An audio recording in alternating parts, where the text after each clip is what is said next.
Ajude os Sussurros do Imaginário a crescer. Ama os audiobooks do canal? Que tal apoiar esse projeto e ajudar a trazer ainda mais histórias incríveis para todos? Contribua com qualquer valor via Pix. Escaneie o QR Code na tela e faça parte dessa jornada literária. Seu apoio nos ajuda a produzir mais e melhor. Cada contribuição mantém viva a magia das histórias e fortalece essa comunidade de apaixonados por literatura. Muito obrigado pelo seu apoio. Bem-vindo aos Sussurros do Imaginário. Nosso canal é totalmente dedicado a audiobooks, proporcionando uma experiência imersiva para todos os amantes de boas histórias. Aqui, você pode relaxar e deixar sua imaginação fluir enquanto escuta os melhores títulos literários. Dica especial: para uma experiência ainda mais completa, recomendamos que você acompanhe o audiobook com o livro físico ou o e-book. Dessa forma, você poderá desfrutar tanto da narrativa quanto do texto original, unindo os dois mundos. Pedimos desculpas especialmente aos deficientes visuais por quaisquer falhas que possam ocorrer nos audiobooks, como trechos em outras línguas, pequenos erros de narração ou tradução. Isso acontece porque utilizamos narração sintética para manter a produção dos áudios. Queremos ouvir você. Sugira nos comentários livros que gostaria de ver aqui no canal. Não se esqueça de curtir, comentar e se inscrever para ficar por dentro de todas as novidades. Obrigado por estar conosco e bons sussurros.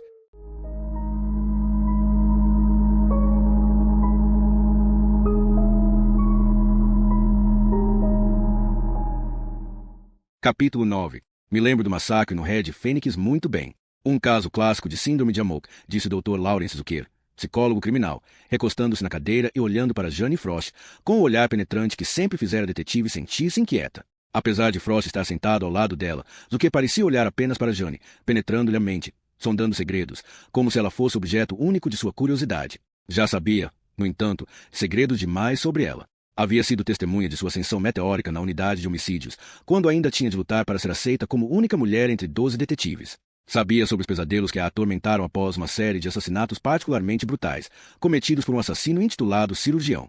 E sabia também sobre as cicatrizes que ela carregaria para sempre nas mãos, onde esse mesmo homicida enfiara-lhe bisturis na carne. Com um olhar apenas, Zucker embrenhava-se por suas defesas até as feridas abertas que jaziam no fundo, e Jane ressentia-se do quão vulnerável isso a tornava. Ela se concentrou então na pasta aberta sobre a mesa. Continha o relatório feito por ele havia 19 anos, sobre o Red Phoenix, que incluía o perfil psicológico de Wu Weimin, o cozinheiro chinês responsável pelo tiroteio. Jane sabia que Zucker era um clínico meticuloso, cujas análises se estendiam às vezes por dezenas de páginas, de forma que ficou surpresa com o volume reduzido da pasta. "Este é o seu relatório integral?" perguntou. "É toda a minha contribuição à investigação. Inclui a necropsia psicológica do Sr. Wu, além de um relatório sobre as 4 vítimas. Deveria ter uma cópia disto tudo nos arquivos do Departamento de Polícia de Boston." O detetive Ingersoll era o responsável pelo caso. "Vocês já falaram com ele?" "Está viajando essa semana e não conseguimos encontrá-lo", respondeu Frost. "A filha disse que ele foi para algum lugar no norte, um acampamento de pesca, onde o celular não pega." Zucker suspirou. "Deve ser bom estar aposentado. Parece que ele deixou a polícia faz muito tempo." "Que idade tem agora?" "Mais de 70. "O que equivale a 110 em idade de policiais", replicou Frost com uma gargalhada. Jane retomou o assunto. O outro detetive no caso era Charles Sannes, mas ele já morreu. "Assim, tínhamos esperanças de que você pudesse nos contar alguma coisa sobre este caso." Zucker assentiu com um aceno de cabeça. O que aconteceu de fato ficou aparente só com a cena do crime. "Sabemos que o cozinheiro, um imigrante chinês chamado Wu Weimin, foi até o salão do restaurante e atirou em 4 pessoas. O primeiro a morrer foi um homem chamado Joey Gilmore, que tinha entrado para pegar um pedido de entrega. A vítima número 2 foi o garçom, James Fung, supostamente melhor amigo do cozinheiro. As vítimas 3 e 4 foram um casal, os Mallory, que estavam sentados a uma mesa. Depois o homem foi para a cozinha, encostou a arma na testa e se matou. Foi um caso de síndrome de Amok seguida de suicídio." "O que é síndrome de Amok?" perguntou Frost. "Vem de uma palavra para algo citado pelo capitão Cook no final do século XVIII, quando vivia na Malásia. Ele descreveu impulsos homicidas sem motivo aparente, em que um indivíduo, quase sempre do sexo masculino, entra num furor assassino. Mata qualquer um que estiver na sua frente até ser abatido. O capitão Cook achava que esse comportamento era peculiar ao sudeste da Ásia, mas agora está claro que ocorre no mundo todo, em qualquer cultura. O fenômeno atualmente recebeu uma expressão mais complicada. "Qual?" "Ataque súbito generalizado feito por um único indivíduo." Jane olhou para Frost. "Também conhecido como perder a cabeça", comentou. Zucker lançou-lhe um olhar de desaprovação. "O fenômeno pode ocorrer com qualquer um, entre operários ou executivos, com jovens ou velhos, casados ou solteiros, mas quase sempre homens." "E o que esses assassinos têm em comum?" perguntou Frost. "É possível se ter uma ideia. Na maioria das vezes, se sentem marginalizados pela comunidade. Tem problemas de relacionamento. Algum tipo de crise precipita o ataque, perda do emprego, fim de um casamento. E, por último, são indivíduos que têm acesso a armas. Jane folheou sua cópia do relatório do Departamento de Polícia de Boston. Falou. Foi uma Glock 17 com encaixe para silenciador, roubada um ano antes na Geórgia. Ela ergueu a cabeça. Por que um imigrante, com salário de cozinheiro, compraria uma Glock? Para se proteger? Talvez, porque se sentia ameaçado. Você é o psicólogo, Dr. Zucker. Não tenho uma resposta. Zucker comprimiu os lábios. Não tenho. Não sou médium. E não tive chance de entrevistar a única pessoa próxima a ele, a esposa. Quando o Departamento de Polícia de Boston requisitou meus serviços, ela já tinha saído da cidade e não fazíamos ideia de como encontrá-la. Meu perfil psicológico do senhor Wu está baseado em entrevistas com outras pessoas que o conheciam. E a lista não era grande. Uma dessas pessoas foi Iris Fang, disse Jane. Zucker concordou com a cabeça. Ah, sim. A esposa do garçom. Me lembro muito bem dela. Por alguma razão em particular? Por uma coisa, era uma mulher linda. Absolutamente deslumbrante. Acabamos de conhecê-la. Falou Frost. Ainda é deslumbrante. Sério? Perguntou Zucker, folheando as páginas da pasta. Vamos ver. Ela tinha 36 quando a entrevistei. O que significa que está com 55 agora. Ele olhou para Frost. Devem ser os genes asiáticos, sugeriu. Jane estava começando a se sentir como uma irmã adotiva ignorada e feia. Além do fato de os dois acharem bonita, do que mais você se lembra sobre a senhora Fang? Perguntou a Zucker. De muita coisa, na verdade. Falei com ela várias vezes, pois era minha fonte primária de informação sobre o Weiman. Foi no meu primeiro ano trabalhando para o Departamento de Polícia de Boston, e este incidente em especial foi tão horrível que é difícil não lembrar. A pessoa sai para jantar tarde em Chinatown, em vez de comer um bom frango kung pão, termina massacrada por um cozinheiro. É por isso que a história atraiu tanta atenção. Fez o público se sentir vulnerável porque qualquer um poderia ter sido vítima. Além do mais, espalhou a histeria habitual sobre imigrantes ilegais perigosos. Como o senhor o entrou no país, conseguiu uma arma, etc.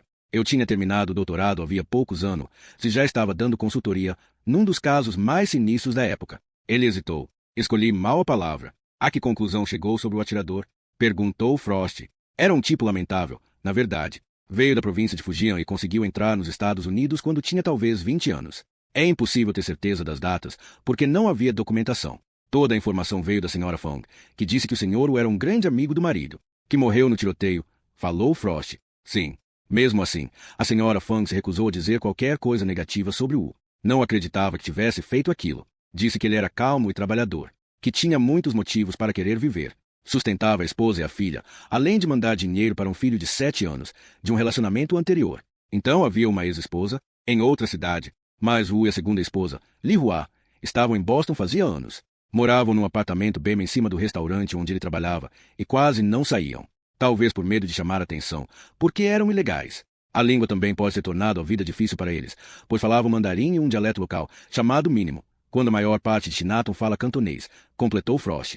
Zucker assentiu. Esses dialetos são incompreensíveis um para o outro, e isso deve ter isolado a família Wu. Por isso o homem tinha várias fontes de estresse. Escondia sua situação ilegal. Se sentia isolado. E tinha a família para sustentar. Acrescente a isso o número de horas que trabalhava, e qualquer um vai concordar que é muita pressão sobre uma pessoa. Mas o que o fez surtar? A senhora Fang não soube dizer. Na semana do tiroteio, ela estava fora do país visitando alguns parentes. Entrevistei-a depois que voltou para casa, ainda em estado de choque. A única coisa que repetia sem parar era que o nunca mataria ninguém. Muito menos seu marido, James, porque os dois eram amigos. Disse também que o não tinha sequer uma arma. Como ela podia saber? Não era casada com ele. Bem, eu não pude perguntar isso à esposa de Wu. Dias depois do crime, ela e a filha fizeram as malas e desapareceram. Naquela época não havia o Departamento de Segurança Interna para rastrear estrangeiros, de forma que não era difícil para os legais ficarem aparecendo e desaparecendo ou sumirem completamente.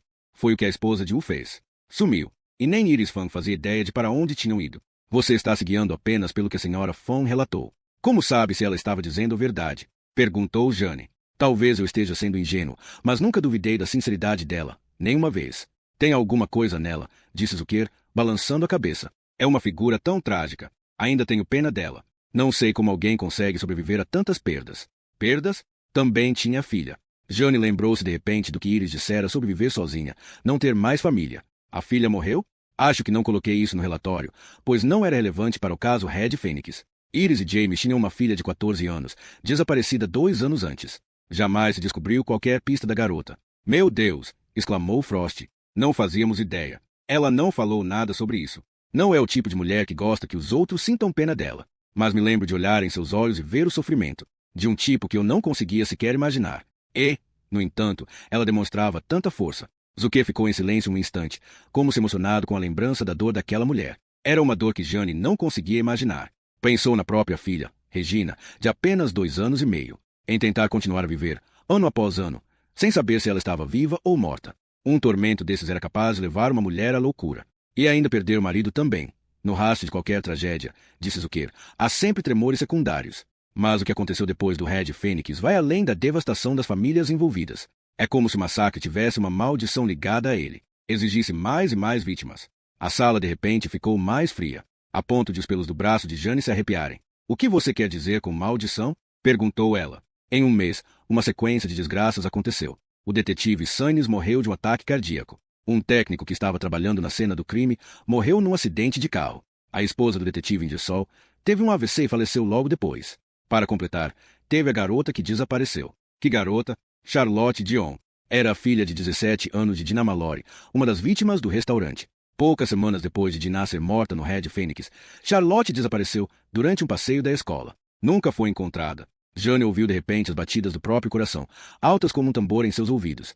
E você mencionou que a filha de Iris Fong desapareceu também. Zucker assentiu com um aceno de cabeça. As duas desapareceram num intervalo de 2 anos, o que é uma coincidência muito estranha, não? As filhas de 2 das vítimas do Red Fênix desapareceram. E foi coincidência? O que mais poderia ser? As 2 famílias não se conheciam. Os Fong eram imigrantes batalhadores. Os pais de Charlotte eram da alta sociedade de Boston. Não havia nenhuma outra ligação entre eles. Podem pôr isso na conta da maldição do Red Fênix, disse ele, olhando para a pasta do caso. Ou talvez seja o prédio. Em Chinatown, dizem que é mal assombrado. Que, quando se entra nele, o mal cai sobre a pessoa. Fixou os olhos em Jane e a segue para casa.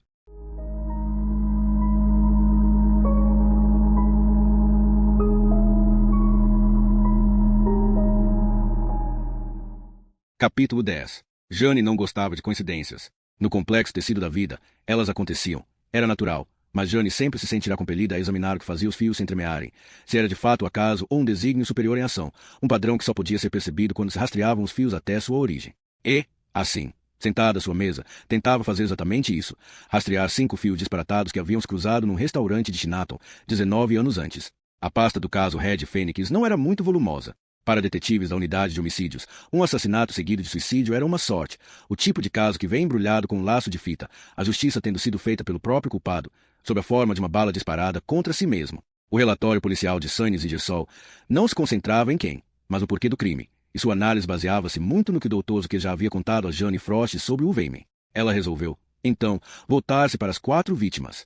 A número 1 era Joey Gilmore, 25 anos, nascido e criado em South Boston. Havia muito mais informação sobre ele no relatório, porque já tinha antecedentes criminais. Arrombamento, invasão de domicílio, agressão e espancamento. A ficha mais o nome do empregador, açougues Donoway, de vendas por atacado, chamaram logo a atenção de Jane. O departamento de polícia de Boston estava bem familiarizado com o dono dessa empresa, Kevin Donoway, por suas ligações profundas e duradouras com o crime organizado local. Nas últimas 4 décadas, ele ascendera de um banal delinquente de rua para um dos 3 nomes mais poderosos da máfia irlandesa na área. Os agentes da lei sabiam exatamente quem e o que Donoway era, só não conseguiam provar isso nos tribunais. Por enquanto, Jane pegou as fotos da cena do crime e foi direto para a imagem do corpo de Joey Gilmore, caído no chão em meio a filipetas de entrega em domicílio. Havia sido derrubado com uma única bala, na parte de trás da cabeça. O doutor que podia chamar aquilo de síndrome de Amok, mas, para Jane, aquela parecia uma maldita execução em massa. A vítima número 2 era James Fung, 37 anos, que trabalhava como recepcionista, garçom e caixa do restaurante Red Fênix.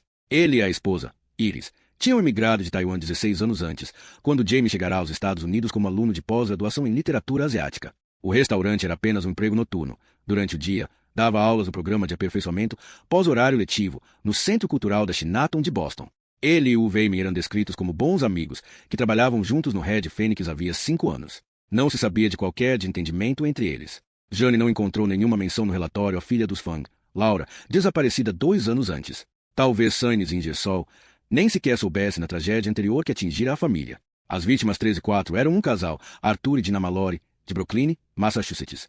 Ele tinha 48 anos, era presidente e diretor executivo do Wellesley Group, uma empresa de investimentos. Não aparecia nenhuma ocupação para a esposa, de 40 anos. Levando-se em conta o cargo do marido, Dinah não precisava trabalhar. Para os dois, aquele era o segundo casamento e a fusão de 2 famílias. A primeira esposa de Arthur era Barbara Hart, nome de solteira, E eles tiveram um filho, Mark, então com 20 anos. O ex-marido de Dinah chamava-se Patrick Dion, e eles tinham uma filha de 17 anos. O relatório policial tratava de forma específica da questão que todo bom investigador de homicídio se explora automaticamente, todo e qualquer conflito que possa ser resultante do divórcio das vítimas e de seus novos casamentos. Segundo o filho de Arthur Mallory, Mark Mallory, as relações entre as famílias Mallory e Dion eram extremamente cordiais, apesar do fato de Dinah e Arthur terem deixado os primeiros cônjuges para ficarem juntos 5 anos antes. Mesmo após o divórcio e o novo casamento, a relação entre Dinah Mallory e o ex-marido, Patrick, permaneceu em termos amigáveis, e as duas famílias se reuniam para jantar em datas comemorativas.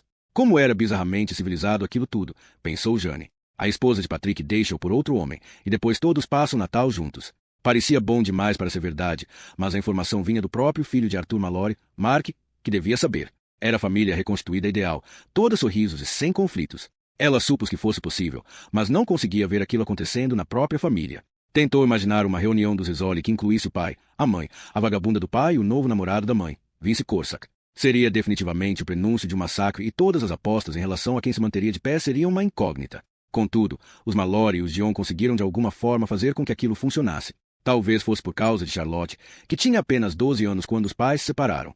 Como a maioria dos filhos de pais divorciados, ela devia viver num vai-vem entre as duas famílias, a pobre menina rica, pulando da casa da mãe, Dinah, para a do pai, Patrick. Jane concentrou-se na última página do arquivo e descobriu um pequeno adendo ao relatório.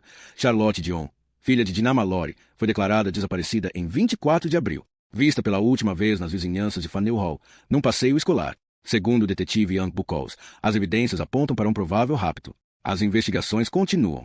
Esse adendo, datado de 28 de abril, estava assinado pelo detetive Ingersoll. Duas garotas desaparecidas, Laura Fong e Charlotte Dion.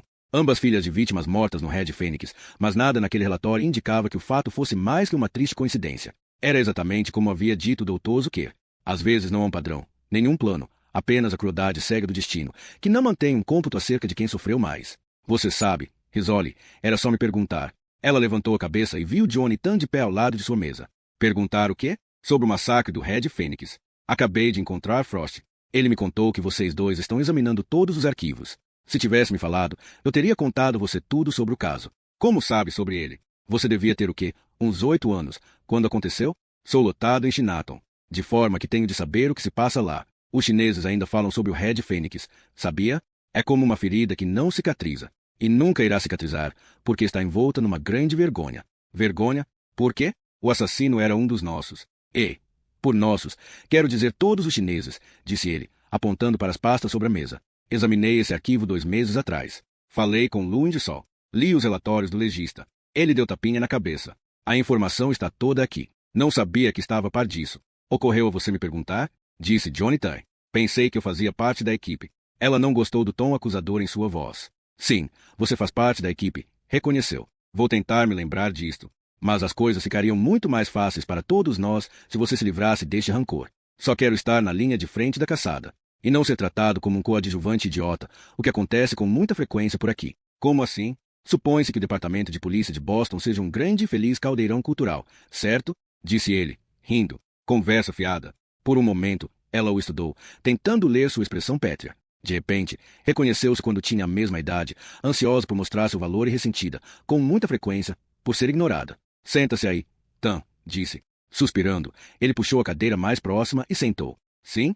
Acha que não sei o que é ser minoria? Não sei. Sabe? Olhe bem para este lugar. Quantas detetives mulheres você vê? Só tem uma, e você está conversando com ela. Sei o que é ver os caras me negando informação porque eu sou a garota, e eles acham que não sou boa o suficiente para o trabalho. Você tem que aprender a lidar com todos esses imbecis com a conversa fiada, porque tem um estoque grande das duas coisas por aqui. O que não quer dizer que não posso reclamar. Não faz a menor diferença. Você deve ter feito a diferença.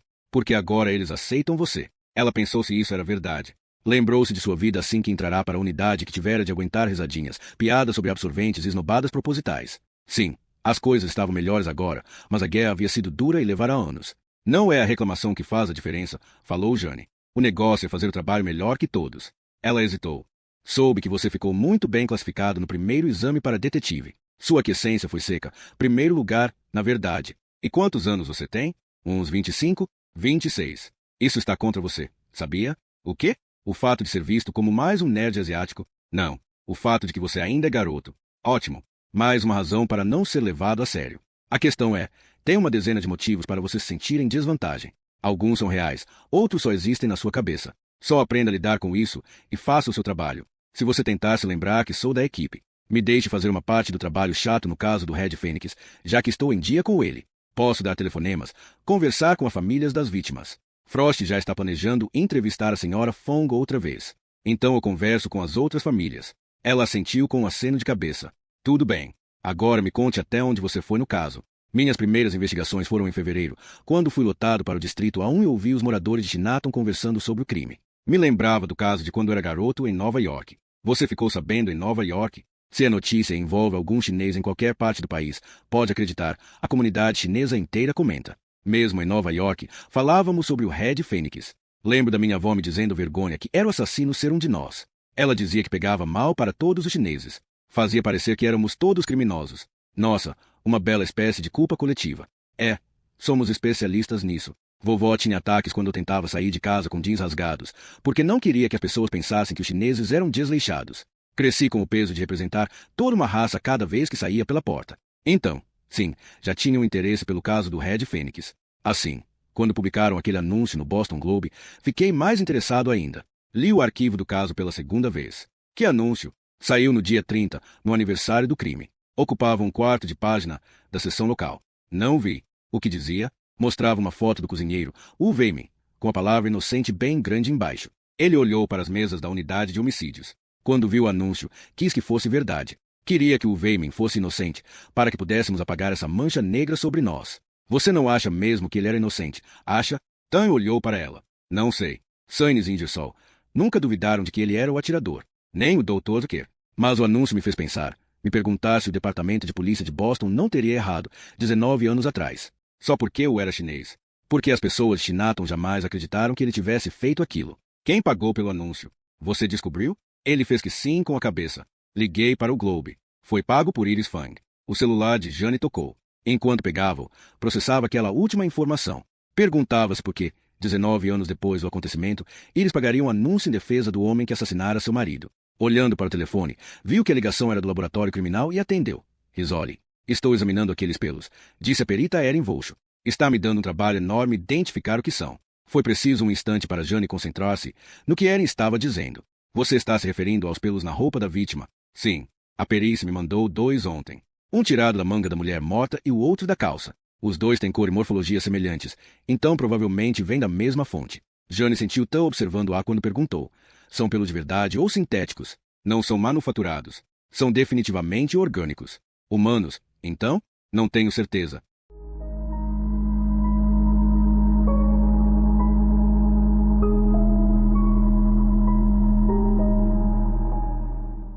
Capítulo 11. Jane apertava um olho diante da lente ocular do microscópio, tentando discernir alguma característica diferente, mas o que via não diferia muito de todos os outros pelos que já tinha visto ao longo dos anos. Afastou-se para deixar Tan dar uma olhada. O que você está vendo na lâmina é um pelo protetor, disse Erin. Eles funcionam como proteção extra ao animal, externa. É diferente do pelo comum? Perguntou Tai. Sim, o pelo comum, que os humanos não têm, está na camada interna e fornece isolamento. E de onde vem esse tal de pelo protetor? Seria mais fácil, falou Erin, dizer de onde não vem. A pigmentação é igual em todo o seu comprimento. Então sabemos que é de um animal cujo pelo tem a mesma cor da raiz até a ponta. Não há nenhuma escama coronal, o que elimina roedores e morcegos. Tan levantou a cabeça do microscópio e perguntou. O que é escama coronal? As escamas são estruturas que compõem a cutícula, a parte exterior do pelo. Parece uma escama de peixe. O padrão em que elas se alinham forma a característica de certas famílias de animais. E você disse que os roedores têm escamas coronais. Ela assentiu com um aceno de cabeça. Este pelo não possui escamas espiniformes, o que nos diz que não é de gato, bison, nem foca. Vamos ter que considerar todas as espécies animais? Perguntou Jane. Até certo ponto, é um processo de eliminação. E até agora você eliminou ratos, morcegos e gatos. Correto. Ótimo, resmungou Jane. Podemos tirar o Batman e a mulher-gato da nossa lista de suspeitos. Suspirando, Erin tirou os óculos e massageou a ponte do nariz.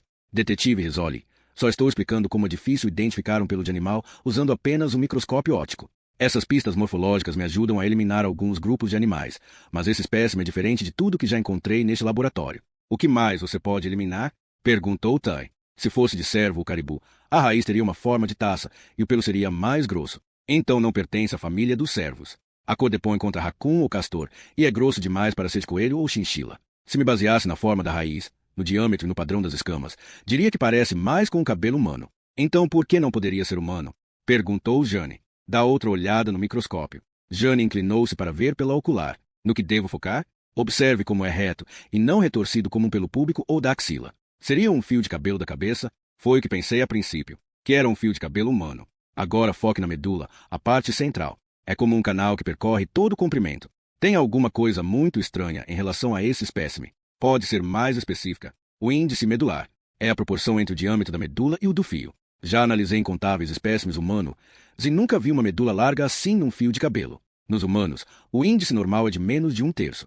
Esse tem mais da metade do diâmetro do fio. Não é um canal, é um duto gigante. Jane endireitou-se e olhou para Erin. Poderia ser algum tipo de doença. Uma anomalia genética. Nenhuma que eu conheça. Então o que é esse cabelo?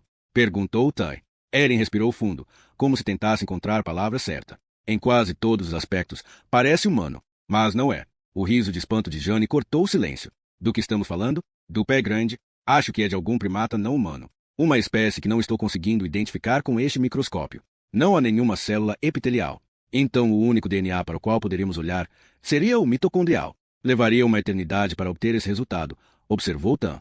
Estou pensando em fazer mais um teste, continuou Erin. Descobri um artigo científico indiano sobre análise eletroforética da queratina do pelo. Eles têm um grande problema com o comércio ilegal de peles e usam esse teste para identificar o pelo de espécies exóticas. Quais laboratórios fazem esse teste?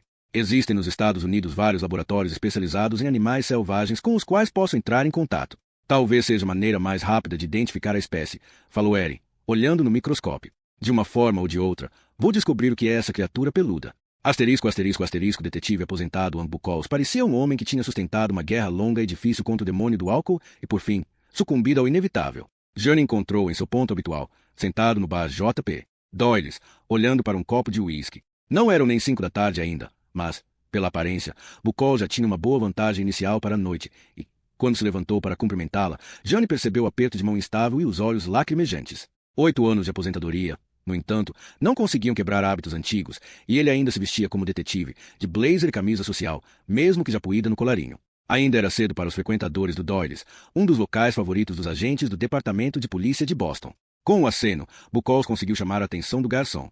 O drink dela é por minha conta, anunciou, apontando para Jane. O que gostaria de beber, detetive? Nada. Obrigada, respondeu Jane. O que é isso? Não faça um policial velho beber sozinho. Ela se virou para o barman. Uma cerveja Sam Adams, pediu. E mais uma dose para mim, acrescentou Bucols. Quer ir para uma mesa, Hank? Perguntou Jane. Não, gosto de ficar aqui. Este é o meu banco. Sempre foi. Além do mais, continuou, dando uma olhada pelo salão quase vazio. Não tem ninguém aqui para escutar. Esse caso é tão antigo, ninguém mais dá atenção. Exceto a família, talvez. E você? Bem, é difícil deixar de lado, sabia? Depois de todos esses anos, os casos que nunca encerrei ainda não me deixam dormir à noite. O caso de Charlotte Dion em especial, porque fiquei incomodado quando o pai contratou um detetive particular para acompanhar o ocorrido. Uma insinuação de que eu era um mau policial, resmungou ele, tomando um gole do uísque. Todo o dinheiro que gastou, só para ter certeza de que eu não tinha cometido nenhum erro. Então esse detetive particular não chegou a lugar nenhum também? Não. A garota simplesmente desapareceu. Nenhuma testemunha, nenhuma evidência exceto mochila, deixada num beco. 19 anos atrás, não existiam tantas câmeras de segurança por aí para registrar alguma coisa. Quem quer que a tenha pegado fez isso com rapidez e eficiência. Deve ter sido uma coisa de momento. Como assim? Era um passeio da escola. Ela estudava naquele colégio interno caro, a Bolton Academy, passando a Framingham. 30 adolescentes vieram para a cidade num ônibus alugado para percorrer a Freedom Trail. A parada em Faneuil Hall foi uma decisão de última hora. A professora disse que os alunos ficaram com fome, então eles pararam lá para almoçar. Na minha opinião, o criminoso pôs o olho em Charlotte e entrou em ação, disse ele, balançando a cabeça. Estamos falando de um rapto de alto nível. Patrick Dion é um investidor de risco e estava em Londres quando tudo aconteceu. Voltou para casa no próprio jato particular. Considerando-se quem era e seu patrimônio, achei que haveria um pedido de resgate. Mas nunca aconteceu. Charlotte apenas sumiu da face da terra. Nenhuma pista, nenhum corpo, nada. A mãe dela foi morta no restaurante Red Phoenix um mês antes disso. Eu sei. Que falta de sorte é dessa família, comentou Bucols, bebericando o uísque. O dinheiro nada pode contra a morte. Você acha que foi só isso? Falta de sorte? Lou Ingersoll e eu conversávamos muito sobre isso. Não conseguíamos ver um elo entre os dois acontecimentos, e olha que examinamos o caso sob todos os ângulos. Uma briga pela custódia de Charlotte, um divórcio mal resolvido, dinheiro, E nada? Buchholz balançou a cabeça em negativa. Também passei por um divórcio, e ainda odeio aquela megera. Mas Patrick Dion e a ex-esposa permaneceram amigos. O sujeito se dava bem até com o novo marido dela. Mesmo após Arthur ter fugido com a esposa dele, ele riu. Dá para imaginar? Os dois criaram famílias novas e felizes. Patrick, Dinah e Charlotte. Arthur, Barbara e o filho, Mark. As duas crianças estudavam nesse colégio metido, a Bolton Academy, que foi onde as famílias se conheceram. Começaram a jantar juntos. Depois Arthur rouba a esposa de Patrick e todo mundo se divorcia. Arthur se casa com Dinah. Patrick fica com a custódia de Charlotte, então com 12 anos, e todos continuam amigos. Para mim não é normal, disse Buchholz, pousando o copo. O normal seria um odiar o outro. Você tem certeza de que não era o caso? Acho possível que tenham escondido isso. É também provável que, 5 anos depois do divórcio, Patrick Dion tivesse perseguido a ex-mulher e o marido até aquele restaurante e os matado num ataque de ódio. Mas Mark Mallory jurou que todos eram amigos. E ele perdeu o próprio pai na chacina. E a mãe de Mark? Tudo bem para ela perder o marido para outra mulher. Nunca tive a oportunidade de falar com Barbara Mallory. Ela teve um AVC um ano antes do crime. No dia em que Charlotte desapareceu, Barbara estava no hospital. Morreu um mês depois. Outra família sem sorte, comentou, acenando para o barman. Ei, preciso de mais um aqui. Você dirige, hã? Perguntou Jane, franzindo o senho diante do copo vazio. Está tudo bem. Prometo que é o último. O barman pôs outro copo de uísque no balcão, e Buchholz apenas olhou para ele, como se sua mera presença fosse bastante para satisfazê-lo, por enquanto. Então este é o resumo da ópera, disse ele. Charlotte Dion tinha 17 anos, era loura e linda. Quando não estava no colégio interno, morava com o pai milionário. Tinha tudo a seu favor e de repente, é raptada na rua. Seus restos nunca foram encontrados, completou ele, pegando então o uísque com a mão firme. Veja como é a vida. E a morte? Buchholz riu e deu um gole. É verdade. Você tem alguma ideia sobre a outra garota que desapareceu? Laura Fang? Esse caso era do Sedlak, que Deus o tenha. Mas eu examinei os arquivos por causa da ligação com o Red Phoenix. Não encontrei nada que me fizesse achar que os dois raptos estivessem relacionados. Acho que com Charlotte foi uma coisa espontânea, ver e pegar. Laura foi um caso diferente. Aconteceu na saída da escola, enquanto ela ia a pé para casa. Uma colega viu entrar voluntariamente no carro de alguém, como se conhecesse o motorista. Mas ninguém anotou a placa e a garota nunca mais foi vista. Outro corpo que nunca foi encontrado, comentou ele, olhando para garrafas alinhadas do outro lado do balcão. Faz a gente pensar em quantos esqueletos deve haver empilhados em florestas, aterros sanitários. Há milhões de pessoas desaparecidas neste país. Esses ossos todos. Aceito o fato de que vou morrer um dia, desde que haja alguma placa que diga ao mundo que sou enterrado ali. Mas nunca ter sido encontrado, acabar escondido debaixo de algum arbusto, é como se a pessoa jamais tivesse existido. Buchholz estremeceu. Bem, este é o resumo do caso Charlotte Dion. Ajuda-me alguma coisa. Não sei. No momento, é só uma peça de um quebra-cabeça confuso, falou Jane, fazendo sinal para o barman. A conta, por favor. De jeito nenhum. Você acaba de me fazer um favor, me contando sobre Charlotte. Estou sempre aqui mesmo. Neste banco, neste bar. Sabe onde me encontrar? Falou ele, olhando para o celular dela, que tocava. Vejo que você é uma garota requisitada. Que sorte. Depende de quem está ligando, replicou Jane, atendendo o telefone. Detetive Rizzoli. Lamento ter que fazer essa ligação, disse uma voz de homem, parecendo de fato relutante em falar com ela. Creio que você seja supervisora do detetive Tan? Sim, trabalhamos juntos. Estou ligando em nome de todas as famílias das vítimas. Gostaríamos de não ter de lidar mais com o detetive Tan. Ele conseguiu aborrecer todo mundo, em especial a pobre Mary Gilmore. Depois de todos esses anos, por que temos de nos sujeitar de novo a essas perguntas? Jane massageou a cabeça, temendo a conversa que precisaria ter com um colega mais jovem. Você é um servidor público. O que significa que não pode ficar perturbando o público. Sinto muito, senhor, respondeu ela. Não guardei seu nome. Patrick Dion. Ela se retesou. Olhou para Buchholz, que seguia a conversa com profundo interesse. Uma vez policial, sempre policial. Dinah Mallory era sua ex-esposa? Perguntou Jane. Sim. E é doloroso ser lembrado de como ela morreu. Entendo que seja difícil para o senhor, mas o detetive Tan precisa fazer essas perguntas. Dinah morreu há 19 anos. Nunca houve dúvida sobre quem a matou. Por que isso está sendo levantado de novo? Infelizmente não posso falar. Sim, já sei. Faz parte de uma investigação em curso. Foi o que detetive Tan disse. Porque é verdade. Mark Mallory está furioso com a situação, que também aborreceu Mary Gilmore e a filha. Primeiro recebemos aquelas mensagens pelo correio e depois o detetive Tan começa a nos ligar. Nós todos gostaríamos de saber por que isso está acontecendo agora. Perdão, interrompeu ela. Que história é essa de receber mensagens? Já vem acontecendo há 6, 7 anos. Todo dia 30 de março elas aparecem em nossa caixa de correspondência, como um lembrete sinistro do aniversário. O que dizem essas mensagens? Recebo sempre uma cópia do obituário de Dinah. E atrás alguém escreve: não quer saber a verdade? O senhor ainda tem essas mensagens? Sim, e Mary tem as dela. Mas Mark fica tão chateado que joga fora as dele. Quem envia isso? O senhor sabe? Suponho que elas venham de parte da mesma pessoa que colocou o anúncio no Globe. Aquela tal de Iris Fang. Por que a senhora Fang faria isso? Houve uma longa pausa. Não quero falar mal da senhora Fang, disse Patrick, por fim. Ela perdeu o marido e sei que sofreu também. Tenho pena dela, mas acho que a coisa é óbvia. O que é óbvio? Que a mulher é louca.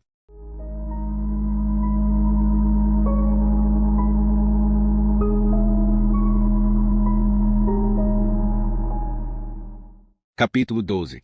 Quando a campainha tocou, Maura já estava com a mesa posta e um pernil de cordeiro assando no forno. Adolescentes são famosos pelo apetite, por isso trouxera para casa 2 tortas, uma de mirtilo e outra de maçã. Assara 4 batatas e debulhara 6 espigas de milho. Será que o garoto comia salada? Não sabia. Durante os dias de fome desesperada que tinham passado juntos nas florestas de Wyoming, ela e Rato sobreviveram com o que haviam conseguido encontrar. Ela o tinha visto devorar biscoitos para cachorro, feijão enlatado e casca de árvore. Ele não iria torcer o nariz para a alface e poderia fazer proveito das vitaminas. No último encontro dos dois, em janeiro, ele estava magro e pálido, e era para esse garoto subnutrido que cozinhava aquela noite. Não importa como vai ser a semana, pensou, ele não vai sair da minha casa com fome. Era o único detalhe para o qual podia se preparar, a única variável que ela podia controlar. Porque tudo mais acerca da primeira visita dele à casa dela pertencia à esfera do desconhecido. Devia a vida a Julian Rato Perkins, embora eles mal se conhecessem. Lado a lado, lutaram para permanecer vivos, e não havia vínculo mais íntimo entre 2 pessoas que aquele criado quando se vê, juntos, à cara da morte. Agora estavam para descobrir se essa ligação conseguiria sobreviver ao difícil teste de uma semana na companhia um do outro, sob condições civilizadas.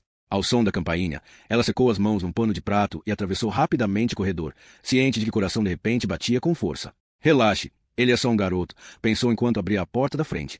E quase foi derrubada quando um cachorro preto enorme ficou de pé para saudá-la, colocando as 2 patas dianteiras em seu peito. Urso, fica quieto, menino, gritou o rato. Ela riu quando o cão deu-lhe uma alegre lambida molhada no rosto. Depois, ele pôs as 4 patas no chão, abanando o rabo e latindo. Maura sorriu para o garoto, que parecia apavorado com os maus modos do companheiro. Então, disse ela, você não vai me dar um abraço também? Olá, dona, respondeu ele, passando desajeitadamente os longos braços em torno dela. Maura ficou espantada de ver como ele parecia maior, como desenvolvera músculos desde a última vez que o vira. Era possível que um garoto crescesse tanto em apenas alguns meses. Senti sua falta, Rato, murmurou Maura. De vocês 2. Muito. Os degraus do pórtico rangeram, e o garoto se afastou de repente dela, como se tivesse vergonha de ser visto abraçando-a. Maura olhou para o homem que estava agora em pé atrás de Rato. Anthony Sansone sempre parecerá uma figura ameaçadora, de físico imponente, um rosto impossível de se ler. Mas aquela tarde sombria estava sorrindo quando pousou a mochila do garoto sob o pórtico. Está entregue, Julian, disse ele. Obrigado por trazê-lo de carro até Boston, falou Maura. Foi um prazer, e nos dá uma chance de nos vermos. Sansone hesitou, examinando-lhe o rosto, e, como sempre, parecia ver demais. Já faz tempo que não nos falamos. Como você está? Estou bem. Trabalhando, respondeu ela, forçando um sorriso. Nunca me faltam clientes. Quer entrar um pouco? Ele olhou para o garoto, que passava os olhos de um para o outro, acompanhando a conversa com grande interesse. Não, vou deixar você e Julian colocarem a conversa em dia. Como vão passar a semana? Tenho que trabalhar na segunda e na terça, mas de quarta em diante vou ter um tempo livre. Vamos dar um passeio pela cidade. Pego você sábado que vem então, Julian, disse Sansone, estendendo-lhe a mão. O homem e o garoto despediram-se de forma estranhamente formal, mas entre aqueles 2 isso parecia muito natural, como se tivesse de ser assim. Rato esperou até Sansone voltar para o carro e partir. Só depois olhou para Maura. Conversamos sobre você, disse ele, na viagem até aqui. Só coisa boa, espero. Acho que ele gosta de você. Muito, acrescentou o Rato, pegando a mochila. Mas ele é meio estranho. As pessoas poderiam dizer o mesmo de você, pensou ela, olhando para o garoto. De nós 2. Passou um braço em torno dele e sentiu retesar-se diante daquele gesto de afeto não habitual. O garoto tinha vivido tempo demais como um animal selvagem, vagando pelas montanhas de Wyoming, e em seus olhos ela ainda via os vestígios da criança abandonada. O mundo não havia sido bom para Julian Perkins, e levaria tempo até que ele confiasse em outro ser humano. Entraram na casa, e o garoto olhou ao redor da sala. Para onde foi o urso? Acho que ele já está se sentindo em casa. Aposto que descobriu tudo que há de gostoso na cozinha. E de fato foi lá que os 2 o encontraram, engolindo os restos do cordeiro que ela colocará numa vasilha de cerâmica para cachorros. Maura nunca tivera um cão, e o recipiente era novo em folha, assim como uma cama gigante para cachorro, a coleira, o remédio contra pulgas e as latas de ração Alpo guardadas no armário. Aonde o garoto ia, Urso seguia, o que significava que aquela semana Maura estaria dividindo a casa com 2 criaturas estranhas, um cachorro e um adolescente. No forno, O caldo do cordeiro assando chiava, e ela viu o garoto levantar o nariz, como um animal farejando a refeição. O jantar vai estar pronto daqui a 1 hora. Vou te mostrar seu quarto, disse ela, franzindo o senho diante da mochila do menino. Onde está sua mala? Isto é tudo que eu trouxe. Então parece que precisaremos sair para comprar umas roupas. Não, não preciso de nada, disse ele, enquanto atravessavam a sala. Usamos uniforme na escola. Este é o seu quarto. Urso entrou primeiro, mas o garoto hesitou na porta, como se achasse que havia algum engano. Maura percebeu de repente que o quarto era absurdamente feminino para um garoto e seu cachorro. Com relutância, Rato entrou e examinou o edredom branco, o vaso com flores frescas sobre a comoda e o felpudo tapete verde claro. Não tocou em nada, como se aquelas fossem peças de museu e ele tivesse medo de quebrar algo. Cuidadosamente, pôs a mochila num canto. Como vai a escola? Perguntou ela. Vai bem, disse Rato, ajoelhando-se para abrir a mochila. Tirou 2 camisas, um suéter e uma calça, tudo muito bem dobrado. Então, está gostando de Venson? Está feliz lá? É diferente da minha antiga escola. As pessoas são simpáticas comigo.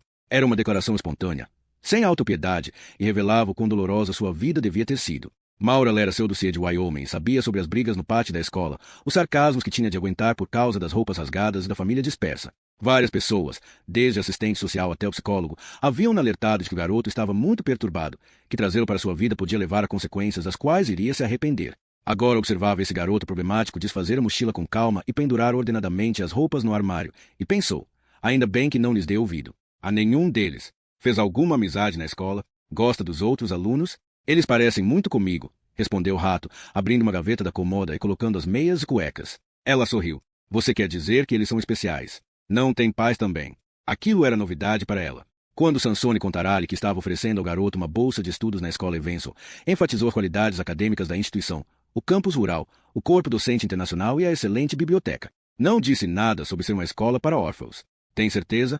Perguntou ela. Deve haver alguns pais que vão visitar os filhos. Às vezes vejo a tia ou o tio de alguém, mas nunca a mãe ou o pai. Ele diz que agora somos uma família do outro. Ele? O senhor Sansone, respondeu o Rato fechando a gaveta da comoda e olhando para Maura. Ele pergunta por você o tempo todo. Ela sentiu o rosto ficar vermelho e fixou o olhar em Urso, que se remexia de um lado para o outro na cama de cachorro, acostumando-se com aquele novo luxo. Que tipo de pergunta ele faz? Se você tem se correspondido comigo. Se vai visitar a escola. Se gostaria de dar uma aula lá. Em Evenson? Perguntou ela, balançando a cabeça. Não tenho certeza se uma aula de patologia forense seria apropriada para alunos do ensino médio. Mas estamos aprendendo muitas coisas legais. Mês passado, a senhorita Saul nos mostrou como construir uma catapulta romana.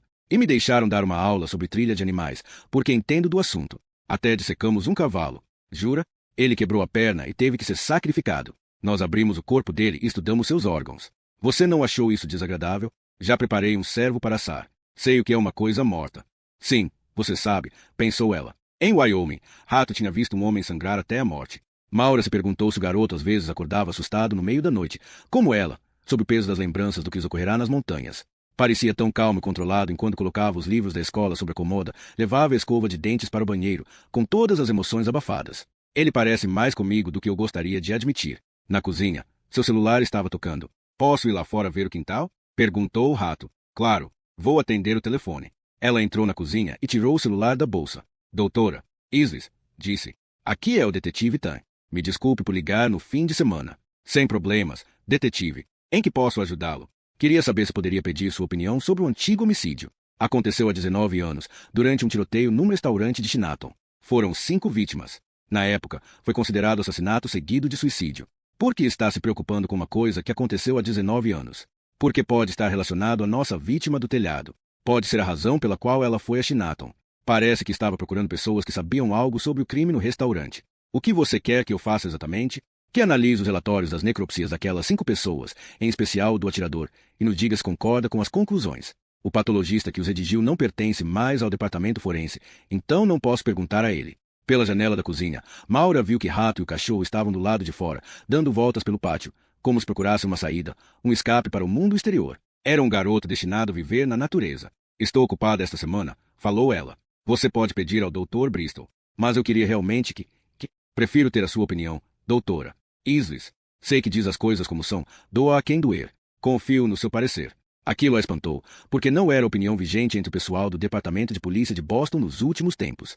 Pensou nos olhares e no silêncio glacial que tivera de aguentar dos policiais durante a semana anterior, em todas as diferentes formas que usaram para fazê-la sentir-se como o inimigo. Estarei em casa esta noite, disse ela. Pode trazer os relatórios quando quiser. Já passava das 9 da noite quando o urso começou a latir na porta da frente. Maura abriu-a e deu com o detetive Tan de pé sob o pórtico. Ele e o cachorro olharam-se desconfiados por um momento, mas após umas cheiradas exploratórias, o urso deu sinal de sua aprovação, entrando de volta na casa e concedendo acesso ao visitante. Tam ouvia-se com a mesma energia felina que ela notara quando se conheceram em Shinaton, parando no vestíbulo e girando a cabeça, alerta, na direção do som do chuveiro ligado. Não fez a pergunta, mas Maura leu-a em seus olhos. Estou com um hóspede aqui esta semana, disse ela. Desculpe interromper o seu fim de semana, replicou Tam, entregando-lhe um maço de cópias. Estes são os 5 relatórios de necropsia, mais a pasta do Departamento de Polícia de Boston, arquivada pelos detetives Ingersoll e Sainz. Uau! Parece que você está mesmo empenhado nisto. É meu primeiro caso de homicídio. Empenho de iniciante, entende? Falou ele, tirando um pendrive do bolso.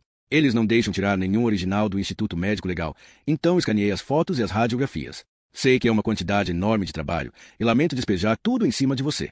Ao colocar o pendrive em sua mão, olhou-a de frente, como se para enfatizar como aquilo era importante para ele, e que depositava plena confiança nela. Corando ao sentir seu toque, Maura olhou para o pendrive.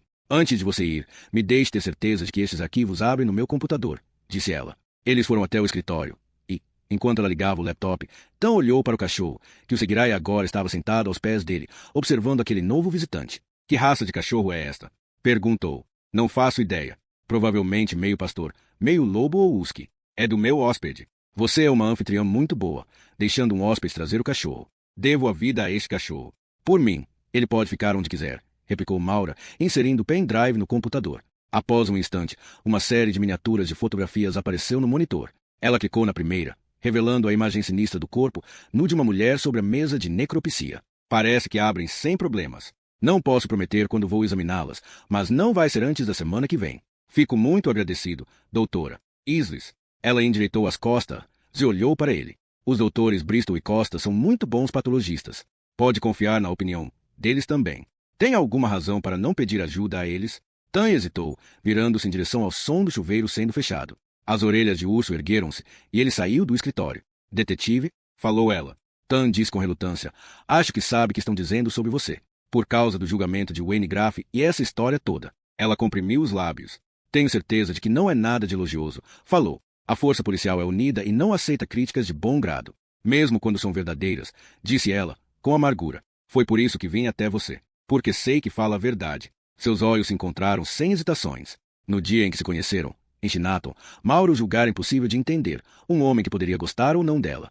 A mesma expressão indiferente era visível em seu rosto agora, mas tratava-se apenas de uma máscara que ela ainda não havia aprendido a ler.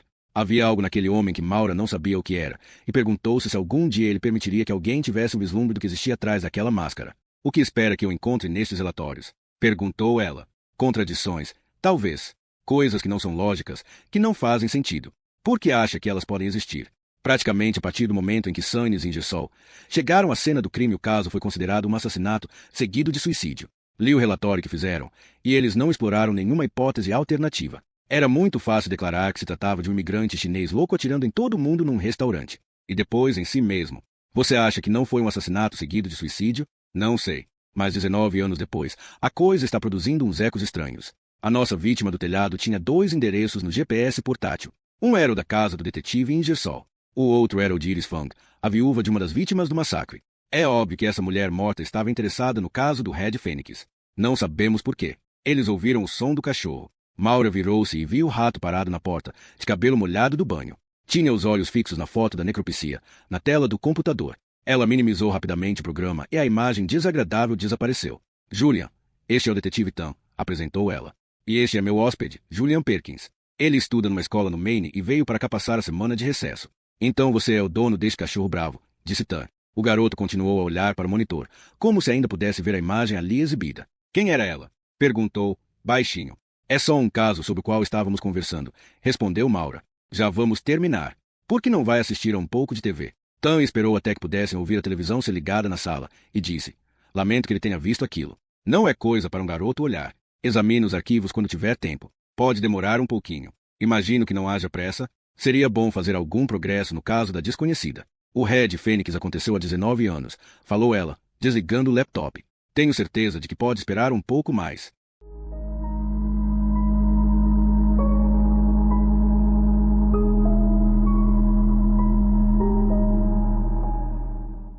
Capítulo 13. Mesmo antes de vê-lo, sei que entrou na academia, por causa da corrente de ar úmido da noite que penetra quando se abre a porta. Não interrompo o exercício para cumprimentá-lo e continuo a girar e oscilar a espada. No espelho grande, posso ver o detetive Frost observando-me, fascinado, a entoar o canto do sabre. Hoje me sinto forte, os braços e as pernas ágeis como quando eu era jovem. Cada um de meus movimentos, giros, golpes, é ditado pelos versos de um antigo soneto. Subo a 7 estrelas para montar no tigre, ascendendo, girando, escapando, como só os espíritos podem, para transformar-me na garça branca, abrindo as asas enquanto estende a perna. O vento sopra e a flor de lótus tremula. Todos os movimentos me são automáticos, um sobrepondo-se ao outro. Não preciso pensar neles, porque meu corpo se lembra com a mesma certeza que sabe como andar e respirar. O sabre golpeia o ar e gira, mas o pensamento está no policial e no que vou lhe dizer. Chego ao 13º e último verso do soneto. A fênix retorna ao ninho. Fico em estado de alerta, a arma finalmente descansa, o suor resfria-me o rosto. Só então me viro para encará-lo. Isto foi muito bonito, Sra. Fang, diz o detetive Frost, com os olhos arregalados de admiração. Parece uma dança. É um exercício para principiantes. Me traz calma para terminar o dia. Seu olhar se fixa no sabre que estou segurando. Isso é uma espada de verdade? O nome dela é Zenyi. Herdei-a da minha tataravó. Deve ser muito antiga e muito usada. É de combate. Quando não se pratica com uma espada de combate, não se aprende a lidar com seu peso, a conhecer sua pegada, digo, dando 2 golpes rápidos no ar, enquanto ele recua, assustado. Com um sorriso, estendo o cabo para ele. Segure. Sinta o peso. Ele hesita, como se pudesse receber um choque elétrico. Com cautela, agarra o cabo e gira desajeitadamente a espada no ar. Não me parece natural, declara. Não? O equilíbrio parece estranho. Porque não é apenas uma espada cerimonial, mas uma dão genuína. Um verdadeiro sabre chinês. Este modelo se chama folha de salgueiro. Vê como a lâmina se curva. Era a arma branca padrão dos soldados durante a dinastia Ming. Quando foi isso? Há uns 600 anos. A Zenyi foi confeccionada na província de Gansu durante um período de guerra. Hesito e acrescento com pesar. Infelizmente, a guerra era muitas vezes um estado normal na antiga China. Então esta espada esteve em combate de verdade? Sei que esteve. Quando seguro, posso sentir o canto de velhas batalhas reverberando na lâmina. Ele ri. Se alguma vez eu for atacado num beco escuro, Sra. Fang, quero que esteja do meu lado. É você quem traz uma arma de fogo. Não deveria me proteger? Tenho certeza de que se sai bem sozinha, responde ele, entregando-me a espada. Vejo que fica nervoso só pela proximidade da lâmina afiada. Com uma mesura, pego-a de volta e olho de frente. Ele enrubesce diante da minha objetividade, reação que não espero de um policial, muito menos de um detetive experiente, que investiga assassinatos. Ah! Entretanto, uma doçura inesperada nesse homem, uma vulnerabilidade que me faz de repente lembrar do meu marido. O detetive Frost tem mais ou menos a mesma idade que James tinha quando morreu. E, em seu rosto, vejo o sorriso constrangido do meu marido e uma ânsia inata de agradar. Tem mais perguntas a me fazer, detetive? Sim. A respeito de uma questão sobre a qual não tínhamos conhecimento quando conversamos antes. O que seria? Ele parece relutar em dizer o que está pensando. Os olhos já esboçam um pedido de desculpas. É sobre sua filha, Laura. A menção do nome de Laura é como um golpe forte em meu peito. Não esperava por isso, e o impacto me desestabiliza. Sinto muito, Sra. Fang, diz ele, estendendo a mão para me amparar. Sei que é desagradável. Está se sentindo bem? Quer sentar? Não, é que... Falo, balançando levemente a cabeça. Não como desde de manhã. Talvez devesse comer alguma coisa agora. Posso levá-la a algum lugar? Talvez pudéssemos conversar um outro dia. São poucas perguntas. Hesita ele. Acrescenta em voz baixa. Eu também não jantei. Por um momento, suas palavras pairam no ar, como um balão de ensaio. Minha mão aperta o cabo da espada, numa reação instintiva a uma situação cheia de incertezas. No perigo, há oportunidades. Ele é policial, mas não vejo nada nele que provoque desconfiança. Apenas um homem atencioso, de expressão benévola. E quero desesperadamente saber por que ele está perguntando sobre Laura. Deslizo a Zenyi de volta à bainha. Tem uma casa de massas na Beach Street. Ele sorri, e a mudança em seu rosto é espantosa. Faz com que pareça tão mais jovem. Conheço o lugar. Me deixe pegar minha capa de chuva antes. Lá fora, caminhamos juntos sob um chuvisco fino de primavera, mas mantemos uma distância cautelosa entre nós. Trago a Zenyi comigo porque a espada é valiosa demais para ser deixada na academia. E porque sempre foi minha proteção contra todas as ameaças que não consigo ver. Mesmo nessa noite úmida, Chinaton fervilha, as ruas repletas de fregueses para jantar, ansiosos por um pato assado ou um peixe cozido com gengibre. Enquanto andamos, tento manter-me focada no que acontece ao redor, em cada rosto estranho que passa. O detetive Frost, porém, falante e exuberante, é uma distração contínua. Esta é a minha parte favorita de Boston, diz ele, abrindo os braços, como se quisesse abraçar Chinaton e todos que estão ali. Tem a melhor comida, os melhores mercados, essas ruas transversais pequenas, tão interessantes. Adoro vir aqui, mesmo quando é para ver um cadáver. Aí não, retruca ele com um sorriso de pesar. Mas tem alguma coisa neste bairro. Às vezes sinto como se pertencesse a este lugar. Como se eu não fosse chinês por puro engano. Ah, você acha que está reencarnado? Sim. Como o garoto tipicamente americano de South Boston, diz ele, me olhando, o rosto brilhando de umidade. A senhora mencionou que é de Taiwan. Já esteve lá? Ele balança a cabeça, pesaroso. Não viajei tanto quanto gostaria. Mas fui à França na minha lua de mel. O que sua esposa faz? O silêncio me faz olhar para ele, e vejo que baixou a cabeça. Ela está na faculdade de Direito, diz, em voz baixa. Acrescenta, nos separamos. No verão passado. Lamento.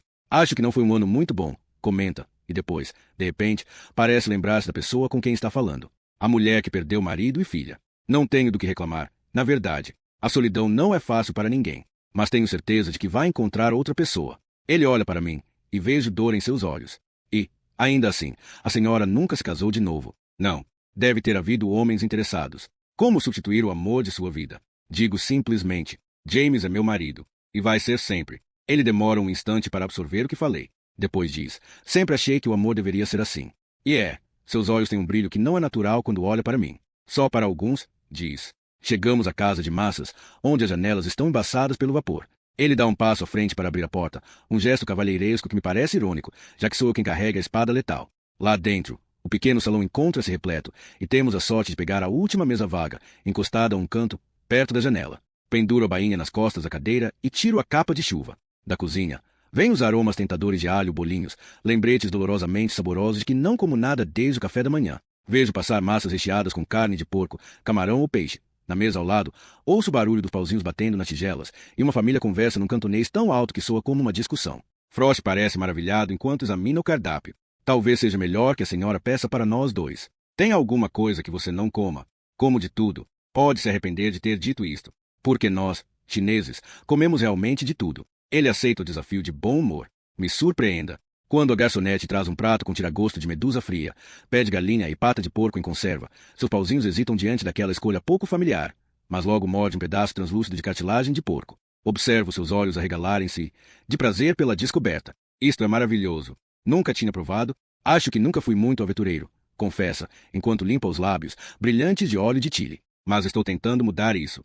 Por quê? Ele pausa para pensar, com um pedaço de medusa pendurado nos pauzinhos. Acho que tem a ver com ficar velho. Sabe?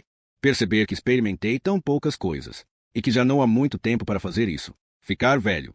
Diante disso, tenho que sorrir, porque sou quase 2 décadas mais velha que ele. Acho que deve me considerar uma anciã. No entanto, ele não olha para mim dessa forma. Pego estudando meu rosto e, quando retribuo o olhar, ele enrubesce. Exatamente como meu marido na noite em que nos apaixonamos. Estávamos na primavera, havia neblina, exatamente como hoje. Ah, James, acho que você gostaria deste moço. Me lembra tanto você. Os bolinhos chegam, pequenos travesseiros macios recheados com porco e camarão. Me diverte vê-lo tentar pegá-los, caçando-os com os pauzinhos pelo prato escorregadio. Eram os preferidos do meu marido. Ele conseguia comer uma dúzia deles, digo, sorrindo diante da lembrança. Ele se ofereceu para trabalhar aqui durante um mês, de graça, se lhe dessem a receita. Ele também trabalhava em restaurantes em Taiwan. A pergunta me faz olhar diretamente para o detetive. Meu marido era especialista em literatura chinesa. Descendia de uma longa linhagem de eruditos. Não, ele não trabalhava em restaurantes. Trabalhou como garçom só para sobreviver. Não sabia disso. É muito fácil achar que o garçom que você vê aqui é só um garçom e que o vendedor da mercearia é só um vendedor. Mas, em Chinatown, não se deve fazer suposições sobre as pessoas. Sabe esses velhos de roupas surradas que você vê jogando dama perto dos leões da entrada? Alguns são milionários. E aquela mulher ali, atrás do caixa, vem de uma família de generais do Império. Aqui as pessoas não são o que parecem. Nunca a subestime. Não em Chinatown. Ele concorda com humildade. Não, réplica. Não mais. Me desculpe se em algum momento fui desrespeitoso com seu marido. O pedido de desculpa soa totalmente sincero. Mais uma razão para achar esse homem tão surpreendente. Pouso meus pauzinhos e o contemplo. Agora que comi, me sinto capaz de tratar do assunto que paira sobre nosso jantar. A família ruidosa da mesa ao lado se levanta para ir embora, arrastando cadeiras soando como um coral cantonês barulhento. Quando saem pela porta, o restaurante parece de repente silencioso. Você veio para me perguntar sobre minha filha. Por quê? Ele demora um instante para responder, limpando as mãos e dobrando o guardanapo meticulosamente. A senhora alguma vez já ouviu falar de Charlotte Joe? Assinto com um aceno de cabeça e replico. Era a filha de Dinah Mallory. Tem conhecimento do que aconteceu com Charlotte? Detetive, digo, suspirando. Fui forçado a tomar conhecimento dessa história toda. Está tudo aqui, gravado para sempre. Toco a cabeça. Sei que a senhora Mallory tinha sido casada antes com um homem chamado Patrick Dion e que tinha uma filha chamada Charlotte. Algumas semanas depois do crime, Charlotte desapareceu. Sim, sei tudo sobre as vítimas e suas famílias, porque sou uma delas. Olho para meu prato vazio, reluzente de gordura. Nunca conheci o Sr. Dion, mas depois que a filha desapareceu lhe escrevi um cartão de condolências. Não sei se ainda gostava da ex-mulher ou se lamentava sua morte, mas sei o que é perder uma filha. Disse a ele que sentia muito, que entendia seu sofrimento. Ele nunca respondeu. Olho novamente para Frost. Então, sim, sei por que está perguntando sobre Charlotte. Está impressionado, como todos ficaram. Até eu. Como é possível que duas famílias sejam tão azaradas? Primeiro, a minha Laura desaparece, 2 anos depois, a Charlotte dele. Nossas famílias ligadas pela tragédia do Red Phoenix, pela perda das nossas filhas. Você não é o primeiro policial a me perguntar sobre isso. Imagino que tenha sido o detetive Buchholz. Faço que sim com a cabeça. Quando Charlotte desapareceu, ele veio me ver, para perguntar se as duas garotas por acaso se conheciam. O pai de Charlotte é muito rico, e ela recebia, é claro, muita atenção. Muito mais que a minha Laura. No relatório, Buchholz escreveu que as duas estudavam música clássica. Minha filha tocava violino, e Charlotte tocava viola na orquestra do colégio. Haveria alguma chance de as duas terem se conhecido? Em algum curso de música? Talvez? Nego com um aceno de cabeça. Já discuti isso com a polícia, não sei quantas vezes. A não ser pela música, as garotas não tinham nada em comum. Charlotte estudava em um colégio particular, e nós morávamos aqui, em Chinatown. Minha avó some e olho para a mesa ao lado, na qual um casal chinês está sentado, com os filhos pequenos. Na cadeira alta, está uma garotinha, o cabelo amarrado na frente em chumaços que parecem chifrinhos de diabo. Como eu fazia em Laura quando ela estava com 3 anos. A garçonete traz a conta até nossa mesa. Estendo a mão para pegá-la, mas Frost agarra-a antes. Por favor, diz. Me permita. Os mais velhos é que devem pagar o jantar. Esta é a última forma que eu usaria para descrevê-la. Além disso, consumi 90% da comida, falou ele, pondo dinheiro na mesa. Me deixe lhe dar uma carona até em casa. Moro a poucos quarteirões daqui, em Tai Tung Village. É mais fácil ir caminhando. Então a acompanho. Por uma questão de segurança. Para sua proteção ou para minha?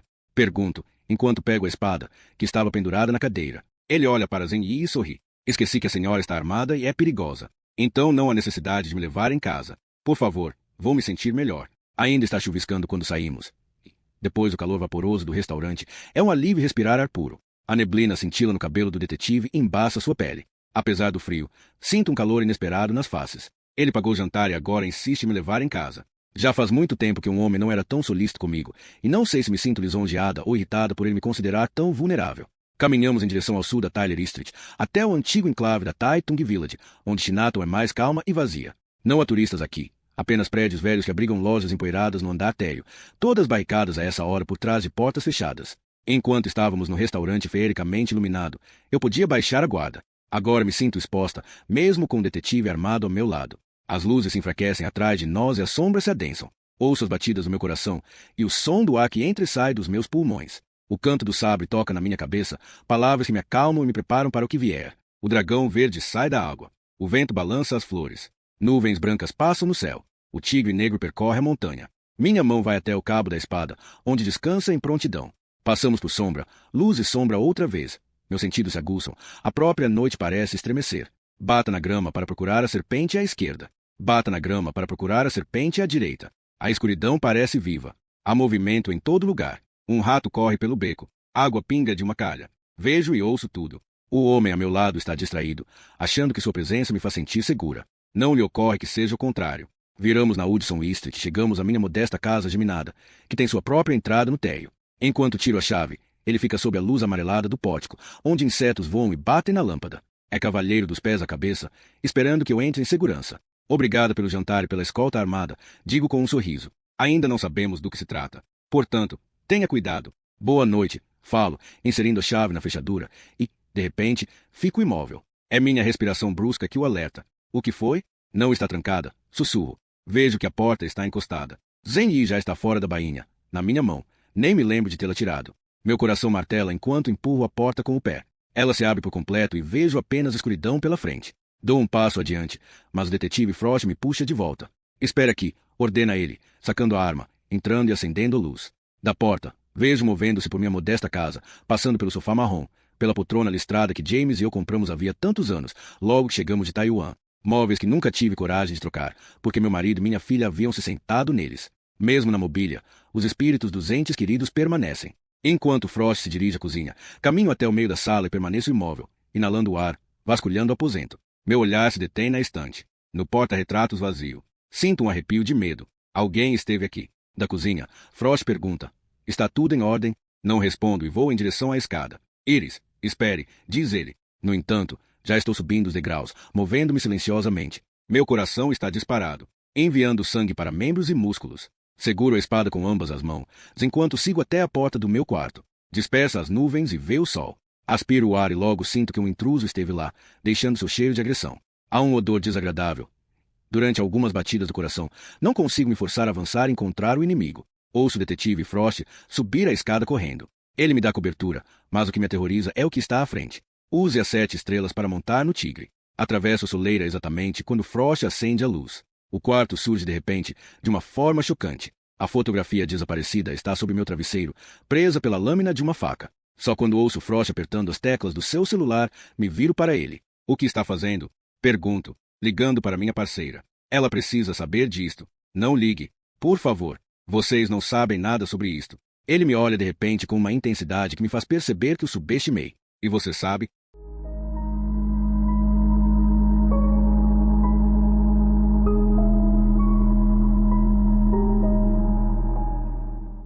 Capítulo 14. Jane estava de pé no quarto de Iris Fang, olhando para a fotografia atravessada por uma faca de açougueiro. Era um retrato de Iris muito mais jovem, o rosto radiante sorrindo enquanto segurava um bebê nos braços. Ela disse que a faca é da própria cozinha, disse Frost. E o bebê é a filha, Laura. Esta foto deveria estar num porta-retratos, lá embaixo, na estante. Quem invadiu a tirou da moldura e a trouxe aqui para cima, onde ela veria com certeza. Ou a mensagem.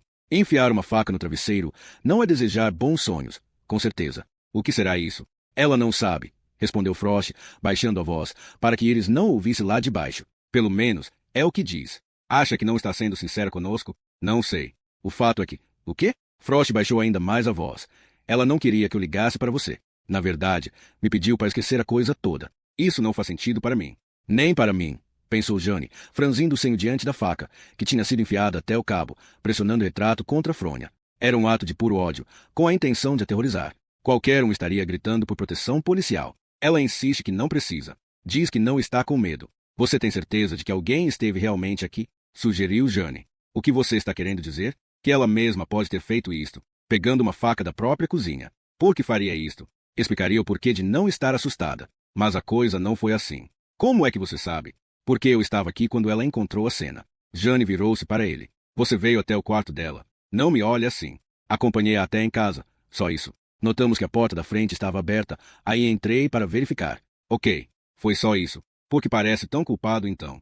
Ela olhou para a foto mutilada. Se eu chegasse em casa e encontrasse uma coisa destas, ficaria apavorada. Porque ela não quer que investiguemos o caso. Pode ser algo cultural em relação à polícia. Tan diz que os moradores de Chinatown têm um pé atrás com a gente. Eu ficaria com um pé atrás em relação a quem fez isto, falou Jane, virando-se para a porta. Vamos ter uma conversa com a senhora Fong. Ela encontrou ele sentada no sofá marrom, desbotado, parecendo calma demais para uma mulher cuja casa acabará de ser arrombada. O detetive Tan andava de um lado para o outro, com o celular colado ao ouvido. Ele olhou para Jane com uma expressão de também não sei o que está acontecendo aqui. A detetive sentou-se em frente a Iris e estudou-a por um momento, sem dizer palavra. A mulher devolveu o olhar, como se entendesse que aquilo era um teste e já estivesse preparada para o desafio. Não portava o semblante de uma vítima. O que acha que está acontecendo, senhora Fong? Perguntou Jane. Não sei. Sua casa já tinha sido invadida antes? Não. Há quanto tempo mora aqui? Há quase 35 anos. Desde que meu marido e eu imigramos para este país. Conhece alguém que possa ter feito isso? Talvez um homem com quem estivesse se relacionando e que tenha ficado com raiva por ter sido rejeitado. Não. Respondeu sem sequer parar para pensar, como se aquela fosse a única resposta que estivesse preparada para dar. Não tem homem nenhum. Nem necessidade de a polícia se envolver nisto. Alguém invade sua casa e crava uma faca de cozinha no travesseiro com a sua foto. A mensagem não pode ser mais clara. Quem a está ameaçando? Não sei. E ainda assim não quer que investiguemos. A mulher olhou de frente, sem sinal de medo. Era como olhar para poças de água negra, que não revelavam nada. Jane recostou-se e esperou um instante. Viu Tan e Frost parados em volta, acompanhando a conversa com atenção. 3 pares de olhos estavam focados em Iris, e o silêncio perdurava. Nem assim a mulher perdia a pose. Hora de usar outra abordagem. Tive uma conversa muito interessante hoje, falou Jane, com Patrick Dion, ex-marido de uma das vítimas do Red Fênix. Ele me contou que todos os anos, em março, você envia lembretes para ele e para as outras famílias. Não mandei lembrete para ninguém. Há 7 anos que vem recebendo. Sempre no aniversário do massacre no Red Fênix. As famílias acham que é você quem manda cópias dos obituários dos seus entes queridos, tentando trazer de volta as más lembranças. Trazer de volta as lembranças? Disse Iris, rija. Que tipo de famílias são essas, que precisam ser lembradas? Pela primeira vez, a agitação transbordava em sua voz, fazendo com que suas mãos tremessem. Vivo com as minhas lembranças. Elas nunca me abandonam, nem mesmo quando durmo. Você recebeu algum lembrete? Não. Ninguém precisa me lembrar. De todas as famílias, parece que sou a única que faz perguntas, que exige respostas. Se não é você quem envia essas mensagens, sabe quem poderia estar fazendo isso? Talvez alguém que ache que a verdade foi abafada. Como você? Mas não tenho medo de dizer isto. E de forma bem pública. Sabemos que colocou um anúncio no Globe mês passado. Se seu marido fosse assassinado e você soubesse que o criminoso nunca foi punido, não faria a mesma coisa? Não importa quantos anos tivessem passado.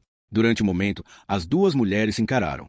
Jane imaginou-se acordando todo dia naquela casa esquálida, vivendo com uma dor inexprimível, obcecada pela felicidade perdida, buscando razões, uma explicação para a vida arruinada. Sentada naquela sala, na poltrona surrada, sentiu nas costas o peso do desânimo, puxando-a para baixo, sufocando toda a alegria. Esse não é sequer meu mundo, pensou. Posso ir para casa e beijar meu marido, abraçar minha filha e colocá-la na cama. Iris, entretanto, estava presa ali. Foi há 19 anos, Sra. Fung, disse Jane. Entendo que não deva ser fácil seguir adiante, mas as outras famílias querem. Patrick Dion e Mark Mallory não têm nenhuma dúvida de que o Veymin foi o assassino. Talvez seja a hora de a senhora aceitar o que eles já conseguiram há anos. O queixo de Iris ergueu-se e seus olhos tornaram-se duros como pedra. Não vou aceitar nada menos que a verdade, retorquiu. Como sabe que esta não é a verdade? Segundo o relatório da polícia, as provas contra o Veymin eram irrefutáveis. A polícia não o conhecia. E a senhora tem certeza de que conhecia? Sim, completamente. E essa é minha última chance de consertar as coisas. Jane franziu o senho. Como assim? Sua última chance? Iris respirou fundo e levantou a cabeça. O olhar que lançou a Jane foi digno e ao mesmo tempo calmo. Estou doente, respondeu. Fez-se silêncio na sala. Aquela simples declaração deixou a todos atordoados. Iris mantinha-se completamente composta, olhando para Jane como se a desafiando a sentir qualquer piedade. Tenho uma forma crônica de leucemia, continuou a mulher. O médico me disse que ainda posso viver mais 10 anos. Talvez até 20. Em alguns dias me sinto perfeitamente bem. Em outros, me sinto tão cansada que mal posso levantar a cabeça do travesseiro. Em algum momento, essa doença vai me matar, mas não tenho medo. Apenas me recuso a morrer sem saber a verdade, sem ver a justiça sendo feita. Ela hesitou, e o primeiro indício de medo surgiu em sua voz. Sinto o tempo escoando entre os dedos. Frost foi até Iris e pôs a mão sobre seu ombro, por detrás. Foi um gesto de simpatia, que qualquer um poderia fazer. Mas Jane ficou preocupada com aquele toque e o olhar de dor que viu nos olhos dele. Ela não pode ficar sozinha aqui esta noite, disse Frost. Não é seguro. Tan falou. Acabei de falar com Bella Lee. A senhora Fung pode passar a noite com ela enquanto a perícia investiga a cena. Frost ofereceu. Eu a levo até lá de carro. Não, falou Jane. Tan a leva. Por que não faz uma mala, senhora Fung? Levantou-se da cadeira. Detetive Frost, pode ir lá fora comigo? Precisamos checar o perímetro. Was, Frost. Ele olhou para trás e para frente, entre Iris e Jane, e por fim seguiu a colega, cruzando a porta e saindo para a noite nebulosa. No instante em que a porta fechou, ela disse, você quer me dizer o que está acontecendo? Gostaria de poder. É óbvio que alguém está tentando assustá-la. Impedi-la de fazer perguntas. Não, estou falando de você. Como é que acabou saindo para jantar com ela, transformando-se no cavaleiro branco dela? Vim para perguntar sobre o que aconteceu com a filha. Você sabe disso. Como um interrogatório acaba em jantar. Estávamos com fome. Calhou de acontecer. Acidentes acontecem. Mas sair para jantar com alguém que se está interrogando? Isso é outra coisa, definitivamente. Ela não é suspeita. Não sabemos. Pelo amor de Deus, Risoli, ela é uma vítima. Perdeu o marido numa tragédia e agora tudo que quer é justiça. Não sabemos o que ela quer de fato. E, francamente, não consigo imaginar o que você quer. Tampouco. O brilho da luz amarela do pórtico, difuso na neblina, emoldurava a cabeça de Frost como um halo fantasmagórico. São Belry, o escoteiro, pensou Jane. O policial em quem se podia confiar que sempre faria a coisa certa. Agora ali, diante dela, evitando olhá-la, parecendo tão culpado. Tenho pena dela, disse ele. Só isso? E eu só queria. Suspirou Frost. Faz 19 anos que o marido morreu, e ela ainda o ama. Ainda acende a chama por ele. Alice não conseguiu fazer isso nem 10 anos antes de me deixar. Olho para Iris e penso, por que não me casei com alguém como ela? A mulher quase tem idade para ser sua mãe. Não é disso que estou falando. De sair com ela. E o que a idade tem a ver com qualquer coisa? Estou falando de fidelidade. De amar alguém a vida toda, aconteça o que acontecer. Deu as costas e prosseguiu em voz baixa. Nunca vou saber o que é isso. A porta da frente abriu-se e os dois viraram-se enquanto Tan saía com Iris. Ela acenou com a cabeça para Frost, exibiu um sorriso cansado, depois entrou no carro. Mesmo depois de as lanternas traseiras desaparecerem na neblina, Frost ainda olhava em sua direção. Tenho que admitir, disse Jane, pensativa. Agora ela me surpreendeu. Frost virou-se. Como assim? Você está certo sobre uma coisa. Ela realmente incomodou alguém. Alguém com ódio suficiente ou que se sente ameaçado o suficiente para invadir a casa dela e enfiar uma faca no seu travesseiro. E se ela estiver certa sobre o massacre? E se o cozinheiro não for culpado? Jane balançou a cabeça, concordando. Acho que é hora de darmos uma boa olhada no Red Fênix.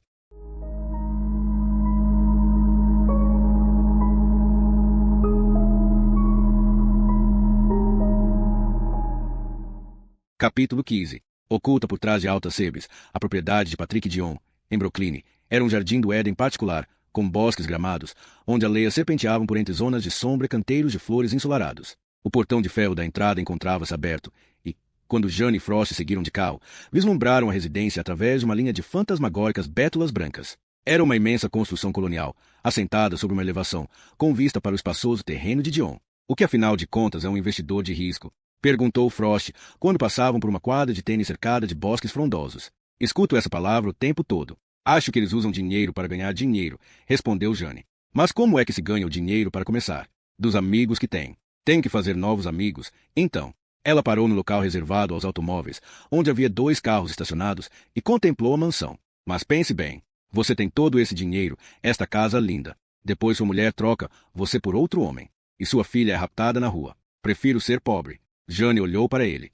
Ok, agora vamos precisar ser cautelosos lá dentro. Pelo que Dion mencionou, Tan não os deixou exatamente encantados. Frost balançou a cabeça. Temos que fazer com que esse garoto diminua o ritmo. Ele entra em todas as 100 por hora. Parece um piloto de Fórmula 1. Mas sabe quem ele me lembra? Quem? Eu. Ele diz que quer entrar para a unidade de homicídios antes dos 30, falou Jane, abrindo a porta. Talvez consiga. Eles subiram alguns degraus de granito até a porta da frente, mas antes que Jane pudesse tocar a campainha, a porta se abriu e um homem grisalho surgiu diante deles. Embora tendo já quase 70 anos, ainda estava em forma e era belo, mas havia certa magreza em seu rosto, e as calças largas diziam a Jane que ele perderá peso recentemente. Vi seu carro se aproximando, falou ele. Sou Patrick Dion, detetive Rizzoli. E este é meu colega, o detetive Frost. O aperto de mão de Patrick era firme, assim como seu olhar. Entrem, por favor. Estamos todos na sala. O Sr. Mallory está aqui? Sim. E convidei Mary Gilmore também. Uma frente unida, porque estamos todos chateados com isso e queremos saber como encontrar uma solução. Ao entrarem na casa, Jane viu pisos de madeira encerados e um gracioso corrimão, que se levava em direção a uma galeria alta, no 2º andar. Foi apenas um vislumbre, pois Patrick logo levou-os para a sala da frente, onde os outros 2 visitantes já os esperavam. Mark Mallory levantou-se do sofá com elegância atlética. Devia estar na casa dos 30 anos, em forma e bronzeado, sem um fio branco na cabeleira escura. Jane examinou-lhe o cinto de crocodilo, o Topsy DSPR e o relógio Breitling, todos os pequenos indícios que diziam: tenho mais dinheiro do que você jamais terá. Seu aperto de mão foi mecânico, sinal de que estava impaciente para resolver o assunto em questão. A terceira pessoa na sala seria difícil de notar se Jane já não tivesse sido avisada de sua presença. Mary Gilmore era mais ou menos da idade de Patrick, mas tão magra e curvada que parecia quase invisível, enterrada numa poltrona imensa, perto da janela. Quando a mulher fez menção de se colocar de pé, com dificuldade, Frost aproximou-se prontamente. Por favor, não se dê o trabalho, Sra. Gilmore. Pode ficar sentada. Sim? Insistiu Frost, ajudando-a a se recostar de volta na poltrona. Observando a mulher sorrir para ele, Jane pensou: o que será que Frost tem com mulheres mais velhas? Ele as ama, e elas o amam. Minha filha queria vir também, disse a Sra. Gilmore. Mas tinha que trabalhar, então trouxe a correspondência que lhe mandaram. Apontou com a mão artrítica para a mesa de centro. Veio pelo correio no mesmo dia em que a minha chegou. Todo ano esses lembretes chegam no dia 30 de março, dia em que meu Joey morreu. É como se ela nos vigiasse. Um assédio emocional. Será que a polícia pode fazer alguma coisa que a detenha? Sobre a mesa de centro havia 3 envelopes. Antes de tocá-los, Jane pôs a mão no bolso e tirou um par de luvas. Não adianta pôr luvas, disse Mark. Nunca tem digitais nas cartas ou nos envelopes. Jane franziu o senho para ele. Como sabe que não há digitais? O detetive Ingersoll as analisou no laboratório forense. Ele sabe sobre isto. Ele também as recebe. Como todos têm alguma ligação com as vítimas, até os sócios comerciais do meu pai. Sabemos de quase uma dúzia de pessoas. Vem acontecendo há anos, e o laboratório nunca encontra nada nos envelopes ou na correspondência. Ela deve usar luvas quando envia. A senhora Fon nega esses envios. Mark bufou e disse: quem mais faria isso? Foi ela quem pôs o anúncio no Globe. É obcecada por esta história. mas ela nega ter enviado qualquer coisa. Com as mãos enluvadas, Jane pegou o primeiro envelope, endereçado à senhora Mary Gilmore. Tinha um selo de Boston e faltava o endereço do remetente. Ela retirou o conteúdo, uma única folha de papel dobrada. Era uma cópia do obituário de Joseph S. Gilmore, 25 anos, morto no episódio de assassinato seguido de suicídio, ocorrido no restaurante de Chinatown. Deixará a mãe, Mary, e uma irmã, Phoebe Morrison. Missa celebrada na igreja de Santa Mônica. Jane virou a folha e viu uma única frase escrita, em letras maiúsculas. Sei o que aconteceu de verdade. É a mesma maldita mensagem que recebi, disse Mark. A mesma coisa que recebemos todo ano. Só que recebo o obituário do meu pai. E eu de Dina, completou Patrick, em voz baixa. Jane pegou o envelope endereçado a Patrick Dion. Dentro estava a cópia do obituário de Dina Mallory, 40 anos, morta com o marido, Arthur, na tragédia do Red Phoenix. Deixará uma filha de um casamento anterior, Charlotte Dion. No verso estava escrita a mesma frase da correspondência de Mary Gilmore. Sei o que aconteceu de verdade. O detetive Ingersoll nos disse que o envelope é padrão. Se vende aos milhares na Staples, disse Mark. A tinta é igual à de qualquer caneta Bic. O laboratório forense encontrou grãos microscópicos de amido dentro dos envelopes, indicando que o remetente estava usando luvas de látex. Os selos dos envelopes são autoadesivos, então não há nenhum DNA. Todo ano chega na minha caixa de correio no mesmo dia. Em 30 de março, o dia do massacre, disse Jane. Mark assentiu com um aceno de cabeça, como se precisássemos que alguém nos lembrasse da data. E a letra? Perguntou Jane. Varia? É sempre a mesma letra de imprensa, com a mesma tinta preta. Mas este ano o conteúdo está diferente, observou a senhora Gilmore, numa voz tão baixa que quase se perdeu em meio à conversa. Frost, que se encontrava mais próximo a ela, tocou-a gentilmente no ombro. Como assim, senhora? Antes, em todos os outros anos, a frase era: vocês não querem saber a verdade? Mas este ano está diferente. Diz: sei o que aconteceu de verdade. Basicamente é a mesma bobagem, falou Mark, dita de forma um pouco diferente. Não, o significado é completamente distinto este ano, replicou a senhora Gilmore, olhando para Jane. Se ela sabe de alguma coisa, por que não aparece e nos conta a verdade? Nós todos sabemos qual é a verdade, senhora Gilmore, retrucou Patrick, com paciência. É a mesma resposta que conhecemos há 19 anos. Tenho confiança absoluta de que o Departamento de Polícia de Boston sabia o que estava fazendo quando encerrou o caso. Mas, se estivessem errados... Senhora Gilmore, interrompeu Mark, estes lembretes têm apenas um objetivo, nos fazer prestar atenção nela. Todos sabemos que a mulher não é exatamente equilibrada. Como assim? Perguntou Frost. Patrick, conte a eles o que você descobriu sobre a senhora Fung. O homem mais velho relutou um pouco em falar. Não sei se é necessário entrar neste assunto agora. Gostaríamos de ouvir. Senhor Dion, insistiu Jane. Patrick olhou para as mãos pousadas no colo. Alguns anos atrás, quando o detetive Ingersoll começou a investigar essas correspondências, ele me contou que a senhora Fung sofre, vamos dizer, ilusões de grandeza. Acha que descende de uma antiga linhagem de guerreiros. Acredita que é sua missão sagrada nesta vida, como guerreira, descobrir o assassino do marido e se vingar. Dá para acreditar? Perguntou Mark, rindo. Parece coisa de novela chinesa. A mulher é completamente doida. Ela é mestra em artes marciais, observou Frost. Os alunos creem nela, e é de se imaginar que descobririam se ela fosse uma fraude. Detetive Frost, disse Patrick, não estamos dizendo que ela seja uma fraude. Mas as pretensões dela devem parecer um pouco absurdas, não? Sei que as artes marciais estão impregnadas de tradições antigas, mas grande parte é imaginação. Coisas de lendas e filmes de Jackie Chan. O que acho, e o detetive Ingersoll também, é que a senhora Fung ficou profundamente traumatizada pela morte do marido. Nunca a aceitou. E a forma de ela lidar com o sofrimento é ficar buscando um significado mais profundo, alguma coisa que dê sentido à morte dele e a transforme em algo mais que um ato aleatório cometido por um louco. Ela precisa provar que algo maior matou o marido, e nunca vai parar de procurar por esse inimigo sem nome, porque é a única coisa que dá algum propósito à sua vida. Ele olhou tristemente em torno, para Mark e Mary Gilmore. Mas nós sabemos a verdade, que foi apenas um crime sem sentido, cometido por um homem desequilibrado. Arthur, Dina e Joy morreram sem qualquer razão. Não é fácil aceitar, mas nós aceitamos. A senhora Fung não consegue. Então temos que ficar aguentando o assédio, completou Mark, apontando para as cartas na mesa de centro. E não conseguimos fazer com que ela pare de enviá-las.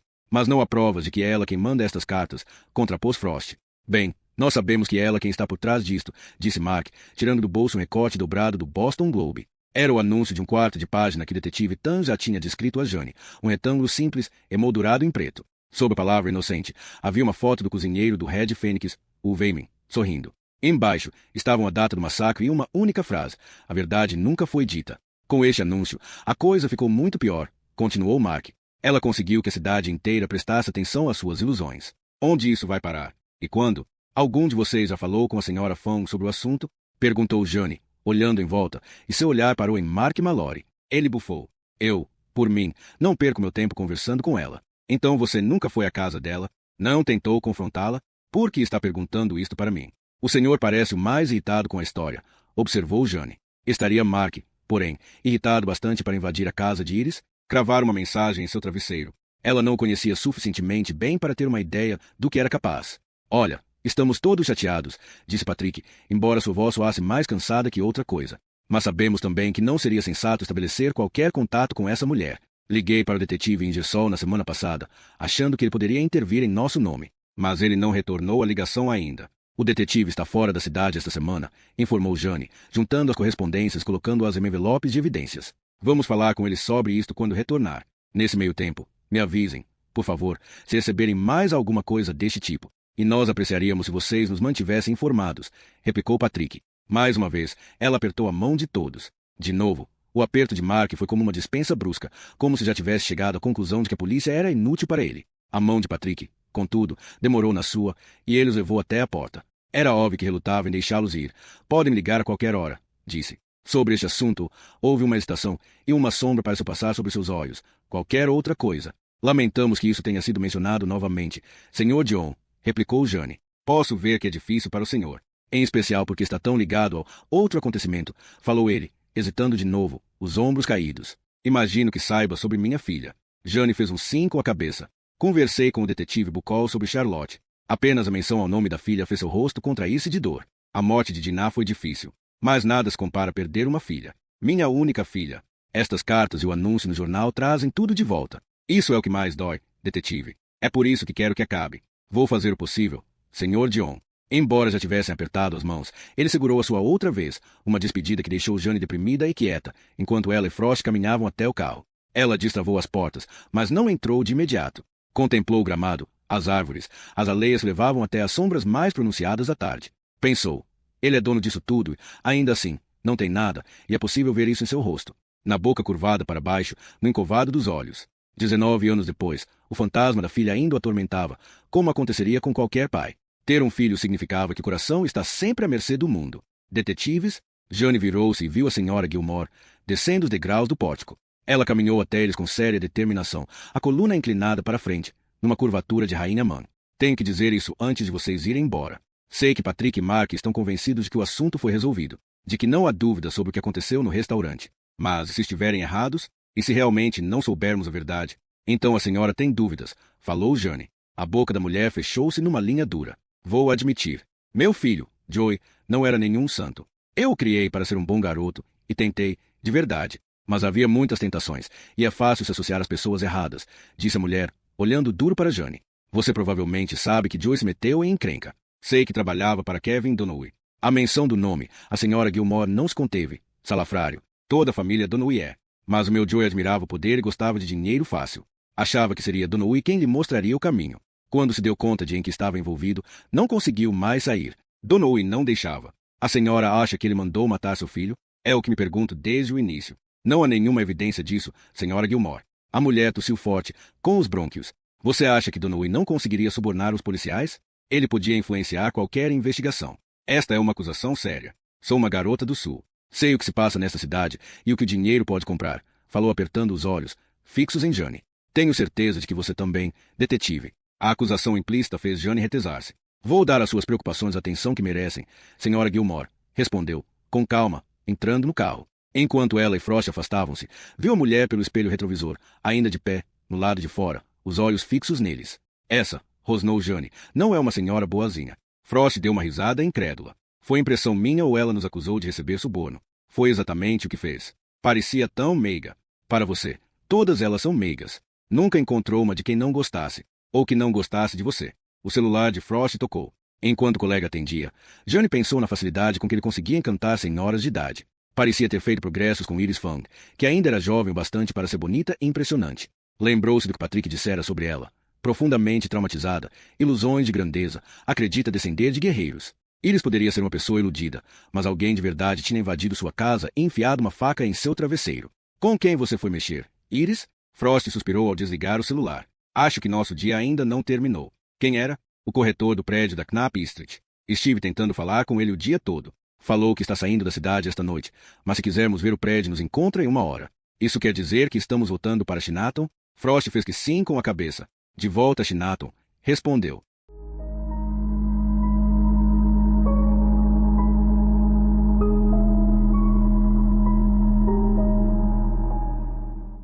Capítulo 16. Na luz fraca do crepúsculo, a Knapp Street era como um cânion cheio de sombras, delineado na obscuridade pelos prédios de tijolos de 4 andares.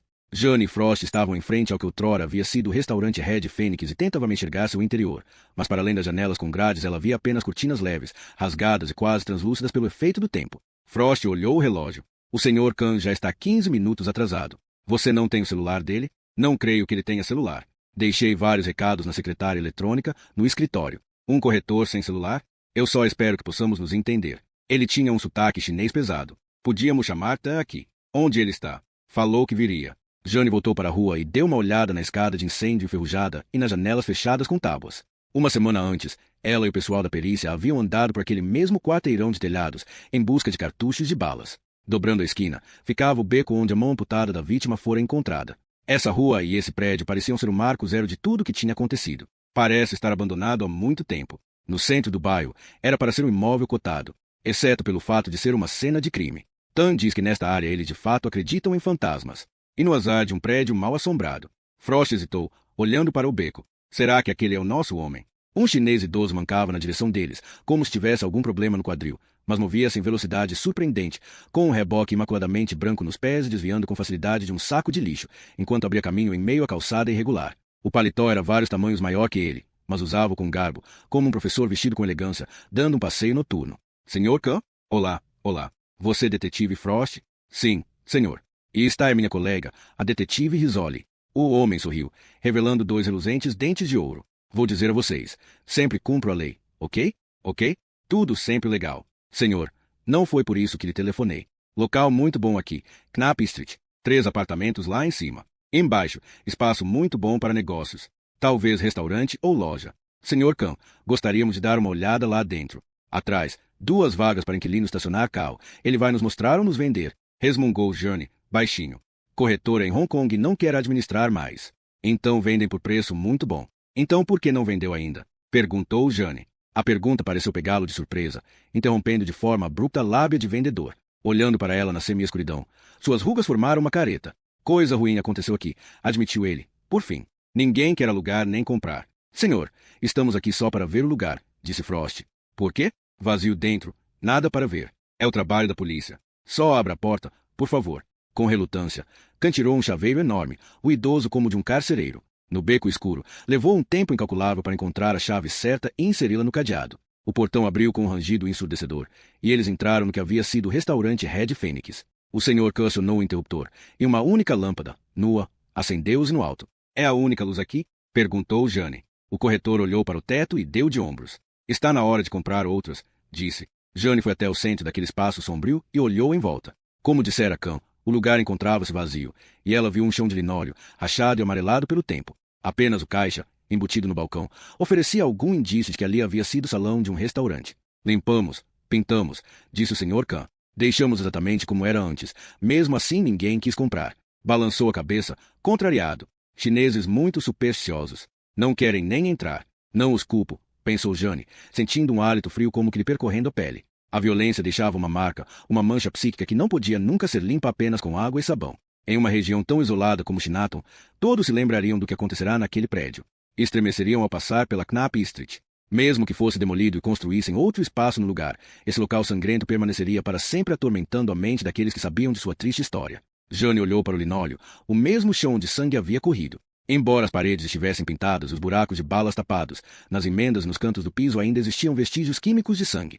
Uma foto da cena do crime, que havia estudado anteriormente, voltou-lhe à cabeça. Era a imagem de um corpo dobrado, caído em meio a cartões de propaganda. Aqui é o lugar onde Joey Gilmore morreu. Olhou para o outro lado do balcão, onde ficava o caixa, e a lembrança de outra foto da cena superpôs aquele pedaço de chão. O corpo de James Fung, os óculos tortos, vestido num impecável paletó de garçom e calças pretas. Ele desabara na área atrás da caixa registradora, cédulas de dólar espalhadas ao redor. Jane virou-se. Observou o canto onde antes houvera uma mesa para 4. Imaginou Dinah e Arthur Mallory sentados ali, bebericando chá, esquentando-se depois do frio daquela noite de março. Essa imagem desapareceu de repente, substituída pelas fotos da polícia, tiradas horas depois. Arthur Mallory, ainda na cadeira, caído para frente, sobre as xícaras derrubadas. E a alguns centímetros de distância, a esposa, Dinah, esparramada de bruços, a cadeira virada, no pânico de escapar. Naquele salão vazio, Jane podia ouvir o eco dos tiros, o estilhaçar das louças. Ela se voltou em direção à cozinha, onde o Weyman tinha morrido. De repente, não quis passar por aquela porta. Foi Frost quem a transpôs primeiro, que acionou o interruptor. Outra vez, uma única lâmpada se acendeu. Jane seguiu e, na luz baça, viu o fogão enegrecido, uma geladeira e bancadas de aço inoxidável. O chão de concreto revelava as marcas do tempo. A detetive foi até a porta da despensa. Ali, com o corpo bloqueando a entrada, foi onde o Weyman, o cozinheiro, dera seu último suspiro. Olhando para o chão, quase imaginou que ele estava mais escuro naquele local, o concreto ainda manchado pelo sangue antigo. Lembrou-se de como o rosto permanecerá estranhamente intacto, a não ser pela solitária bala cravada na têmpora, que ricocheteara dentro do crânio, destruindo substância cinzenta, mas sem matá-lo de imediato. Eles sabiam disso por causa do quão copiosamente havia sangrado durante seus momentos finais, enquanto o coração continuava a bombear e o ferimento deixava vazar o mar de sangue que desceu pelos degraus da despensa. Jane abriu a porta e viu uma escada de madeira que descia até a escuridão. Um fio estreito pendia do alto. Ela deu um puxão, mas nada aconteceu. A lâmpada estava queimada. Frost atravessou a cozinha até a outra porta. Esta dá para fora, para fundos do prédio, respondeu o Sr. Khan. Estacionamento. Frost abriu a porta e viu um portão trancado. O beco é ali. O relatório diz que foi por aqui que a esposa do cozinheiro entrou. Ouviu um tiro, desceu para ver se o marido estava bem e o encontrou morto na cozinha. Então, teoricamente, se esta porta estava destrancada, qualquer intruso podia ter entrado por aí, disse Jane. Khan olhou para um detetive e depois para o outro, parecendo confuso. Que intruso? Cozinheiro. Ele se matou. Estamos reexaminando o incidente, Sr. Khan, disse Frost, para ter certeza de que nada escapou à investigação. O corretor balançou a cabeça, desanimado. Isso foi coisa muito ruim para Chinatown, murmurou ele, descartando toda a esperança de livrar-se daquele prédio amaldiçoado. Melhor esquecer isso, disse, apertando os olhos ao ver as horas. Se já terminaram, vamos embora, ok? Vou fechar. Jane olhou para cima, na direção do segundo andar. O Weyman e a família moravam no segundo andar. Falou. O senhor pode nos levar até o apartamento deles? Nada para ver, respondeu Khan. Mesmo assim, precisamos dar uma olhada lá. Ele deu um suspiro profundo, como se os dois estivessem lhe pedindo um favor sobre-humano. Mais uma vez, puxou o pesado chaveiro e iniciou o cuidadoso processo de localizar a chave certa. A julgar pela quantidade delas, que tilintavam, aquele homem parecia controlar metade das propriedades em Chinatown. Por fim, encontrou a certa e conduziu-os para fora da cozinha, pela porta que dava no beco dos fundos. Como a entrada da frente do restaurante Red Phoenix, a porta que levava aos apartamentos dos andares de cima encontrava-se protegida por um portão de ferro. As sombras haviam se transformado em noite, e Frost teve de acender a lanterna a fim de iluminar a fechadura, para que Khan enfiasse a chave. Dobradiças enferrujadas rangeram quando ele abriu o portão. E, ainda assim, outra chave teve de ser inserida em mais uma fechadura antes que conseguisse abrir a porta interna. Dentro, escuridão. Com a luz da escada queimada, Jane acendeu então a própria lanterna e viu degraus que levavam para cima, o corrimão liso pela oleosidade das incontáveis mãos que haviam deslizado por sua madeira. A escuridão parecia ampliar o som dos sapatos rangendo nos degraus, e ela ouvia a respiração difícil do Sr. Khan atrás deles, enquanto subiam. No topo do lance, Jane parou diante da porta para o apartamento do segundo andar. Estava destrancada, mas mesmo assim não queria abri-la. Não queria ver o que se escondia lá dentro. Ficou paralisada, a mão parada sobre a maçaneta, o metal frio como gelo contra sua pele. Apenas quando ouviu o Sr. Khan alcançar o último degrau, ofegando atrás dela, abriu por fim a porta. Ela e Frost entraram no que havia sido a casa de Weyman. As janelas encontravam-se fechadas com tábuas, isolando qualquer raio de luz do lado de fora. Apesar de o apartamento estar vazio havia anos, ela sentia o cheiro deixado por quem tinha morado ali. A fragrância fantasmagórica de incenso de laranjas ainda pairava no ar, presa à escuridão tumular. Quando o feixe da lanterna cruzou o chão de madeira, Jane viu os furos e arranhões de um século de uso, cicatrizes deixadas pelo arrastar de pernas de cadeira e mobília. Ela foi até uma porta na extremidade do aposento e, quando passou por ela, o cheiro de incenso e a presença de fantasmas pareceram mais fortes. As janelas também estavam cobertas por tábuas, e sua lanterna parecia fraca demais para romper a cortina de escuridão. O feixe passeou pela parede, por sobre marcas de velhos buracos de pregos e manchas de mofo. Um rosto encarava Jane. Ela arfou e deu um pulo para trás, colidindo com Frost. O que foi? O choque havia-lhe congelado a voz. Tudo que conseguia fazer era apontar a luz para o retrato moldurado, preso à parede. Quando se aproximou, o cheiro de incenso tornou-se insuportável. Sob o quadro havia uma mesa baixa, onde viu o resto de varetas, queimadas até o fim, em meio a montes de cinzas. Em um prato de louça havia 5 laranjas. É ele, murmurou Frost. É uma foto do cozinheiro. Jane precisou de um momento para vê-la, mas quando contemplou o rosto percebeu que ele estava certo. O homem na foto era de fato o Weyman, mas não se tratava de nenhum maníaco homicida olhando para eles. Naquele retrato, ele sorria enquanto segurava uma vara de pescar, com um boné do Boston Red Sox enfiado de modo jovial na cabeça. Um homem feliz num dia feliz. Isso parece uma espécie de santuário em memória dele, disse Frost. Jane pegou uma laranja do prato e cheirou-a. Viu que o pequeno caule era verde. Verdadeira, pensou, e virou-se para o Sr. Khan, que mal podia distinguir na porta. Quem mais tem a chave deste prédio? Ninguém, respondeu ele, sacudindo a chave de carcereiro. Eu tenho a única chave. Mas estas laranjas estão frescas. Alguém esteve aqui recentemente. Deixou esta oferenda e queimou o incenso. Essa chave sempre comigo, insistiu ele, balançando de forma ruidosa o chaveiro para enfatizar. O portão lá de baixo tem ferrolho, observou Frost. Não tem como arrombar a fechadura. Então, como alguém pôde, ela emudeceu e virou-se em direção à porta. Ouviam-se passos na escada. Na mesma hora, sacou a arma e segurou-a com ambas as mãos. Empurrando o Sr. Khan para o lado, saiu rapidamente do quarto. Enquanto abria caminho pela sala, sentia o coração martelar e ouvia os passos de Frost à sua direita. O cheiro de incenso, mofo e suor, uma quantidade de detalhes inundavam-lhe os sentidos de uma só vez. Todavia, era na entrada da escada que estava concentrada um portal negro para algo que subia agora em direção a eles. Uma coisa que de repente tomou a forma de um homem. Parado, ordenou Frost. Departamento de Polícia de Boston. Caramba, Frost, disse Tam, dando uma risada tensa. Sou eu. Atrás dela, Jane ouviu o Sr. Khan soltar uma exclamação de medo. Quem é ele? Quem é ele? Caramba, Tam, exclamou Frost com um suspiro de alívio, enquanto recolocava a arma no coldre. Podia ter estourado seus miolos. Você me disse para vir encontrar vocês aqui, não? Era para ter chegado mais cedo, mas fiquei preso no trânsito, na volta de Springfield. Você conversou com o dono do Honda? Sim. Falou que o carro foi levado logo da porta de casa, e que o GPS não era dele, respondeu Tam, cortando o ar com o feixe da lanterna. Então, o que está acontecendo aqui? O Sr. Khan está nos mostrando o prédio. Está fechado com tábuas há anos. O que há para se ver? Mais do que esperávamos. Este é o apartamento de Weyman. A lanterna de Tam revelava manchas de mofo e reboco caindo do teto. Este lugar parece da época das tintas à base de chumbo. Não tem tinta de chumbo aqui, protestou Khan. Nem amianto. Também. Mas olha o que encontramos, cortou Jane, virando-se para o quarto. Tem gente visitando o apartamento. E deixam. Ela parou, a lanterna apontada para a parede nua. Deixam o quê? Devo estar olhando para o lugar errado, pensou Jane, e mudou o foco. Outra vez, viu parede nua. Passou o feixe da lanterna por todo o aposento, até chegar à pequena mesa com os restos de incenso e as laranjas. Acima, a parede estava vazia. Que diabos? Murmurou Frost. Em meio às marteladas do próprio coração, Jane ouviu 3 coldres abrindo-se ao mesmo tempo. Quando sacou a arma, sussurrou. Tam, leve o Sr. Khan para a escada e fique com ele. Frost, do meu lado. Por quê? Protestou o Sr. Khan, enquanto Tam empurrava para fora do aposento. O que está acontecendo? Aquela porta ali, murmurou ela, a lanterna iluminando um retângulo negro. Juntos, ela e Frost aproximaram-se, a luz das lanternas entrecruzando-se, vasculhando cada canto escuro. A própria respiração parecia-lhe um bramido nos ouvidos, cada sentido aguçado como pontas de diamante. Ela registrava o cheiro da escuridão, os vislumbres estroboscópicos da lanterna, indo de um lado para o outro. O peso da arma, maciço e tranquilizador.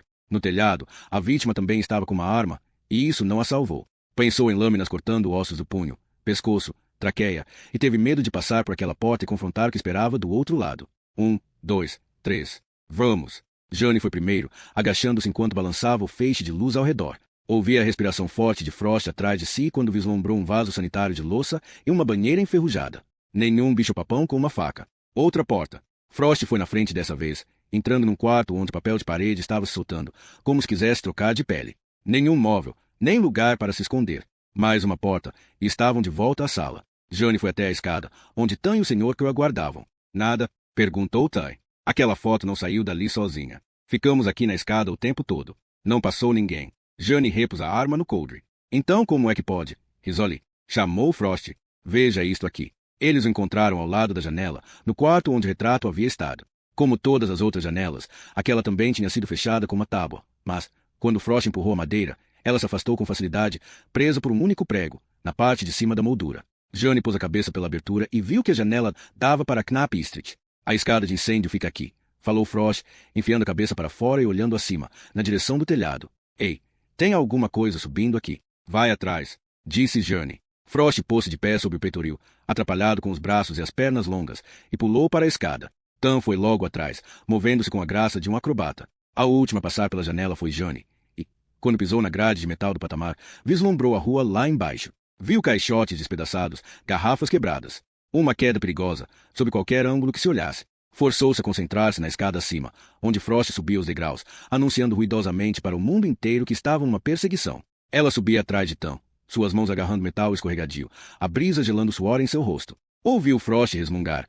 Viu o contorno de suas pernas debatendo-se contra o céu noturno, enquanto escalava o beiral para alcançar o telhado.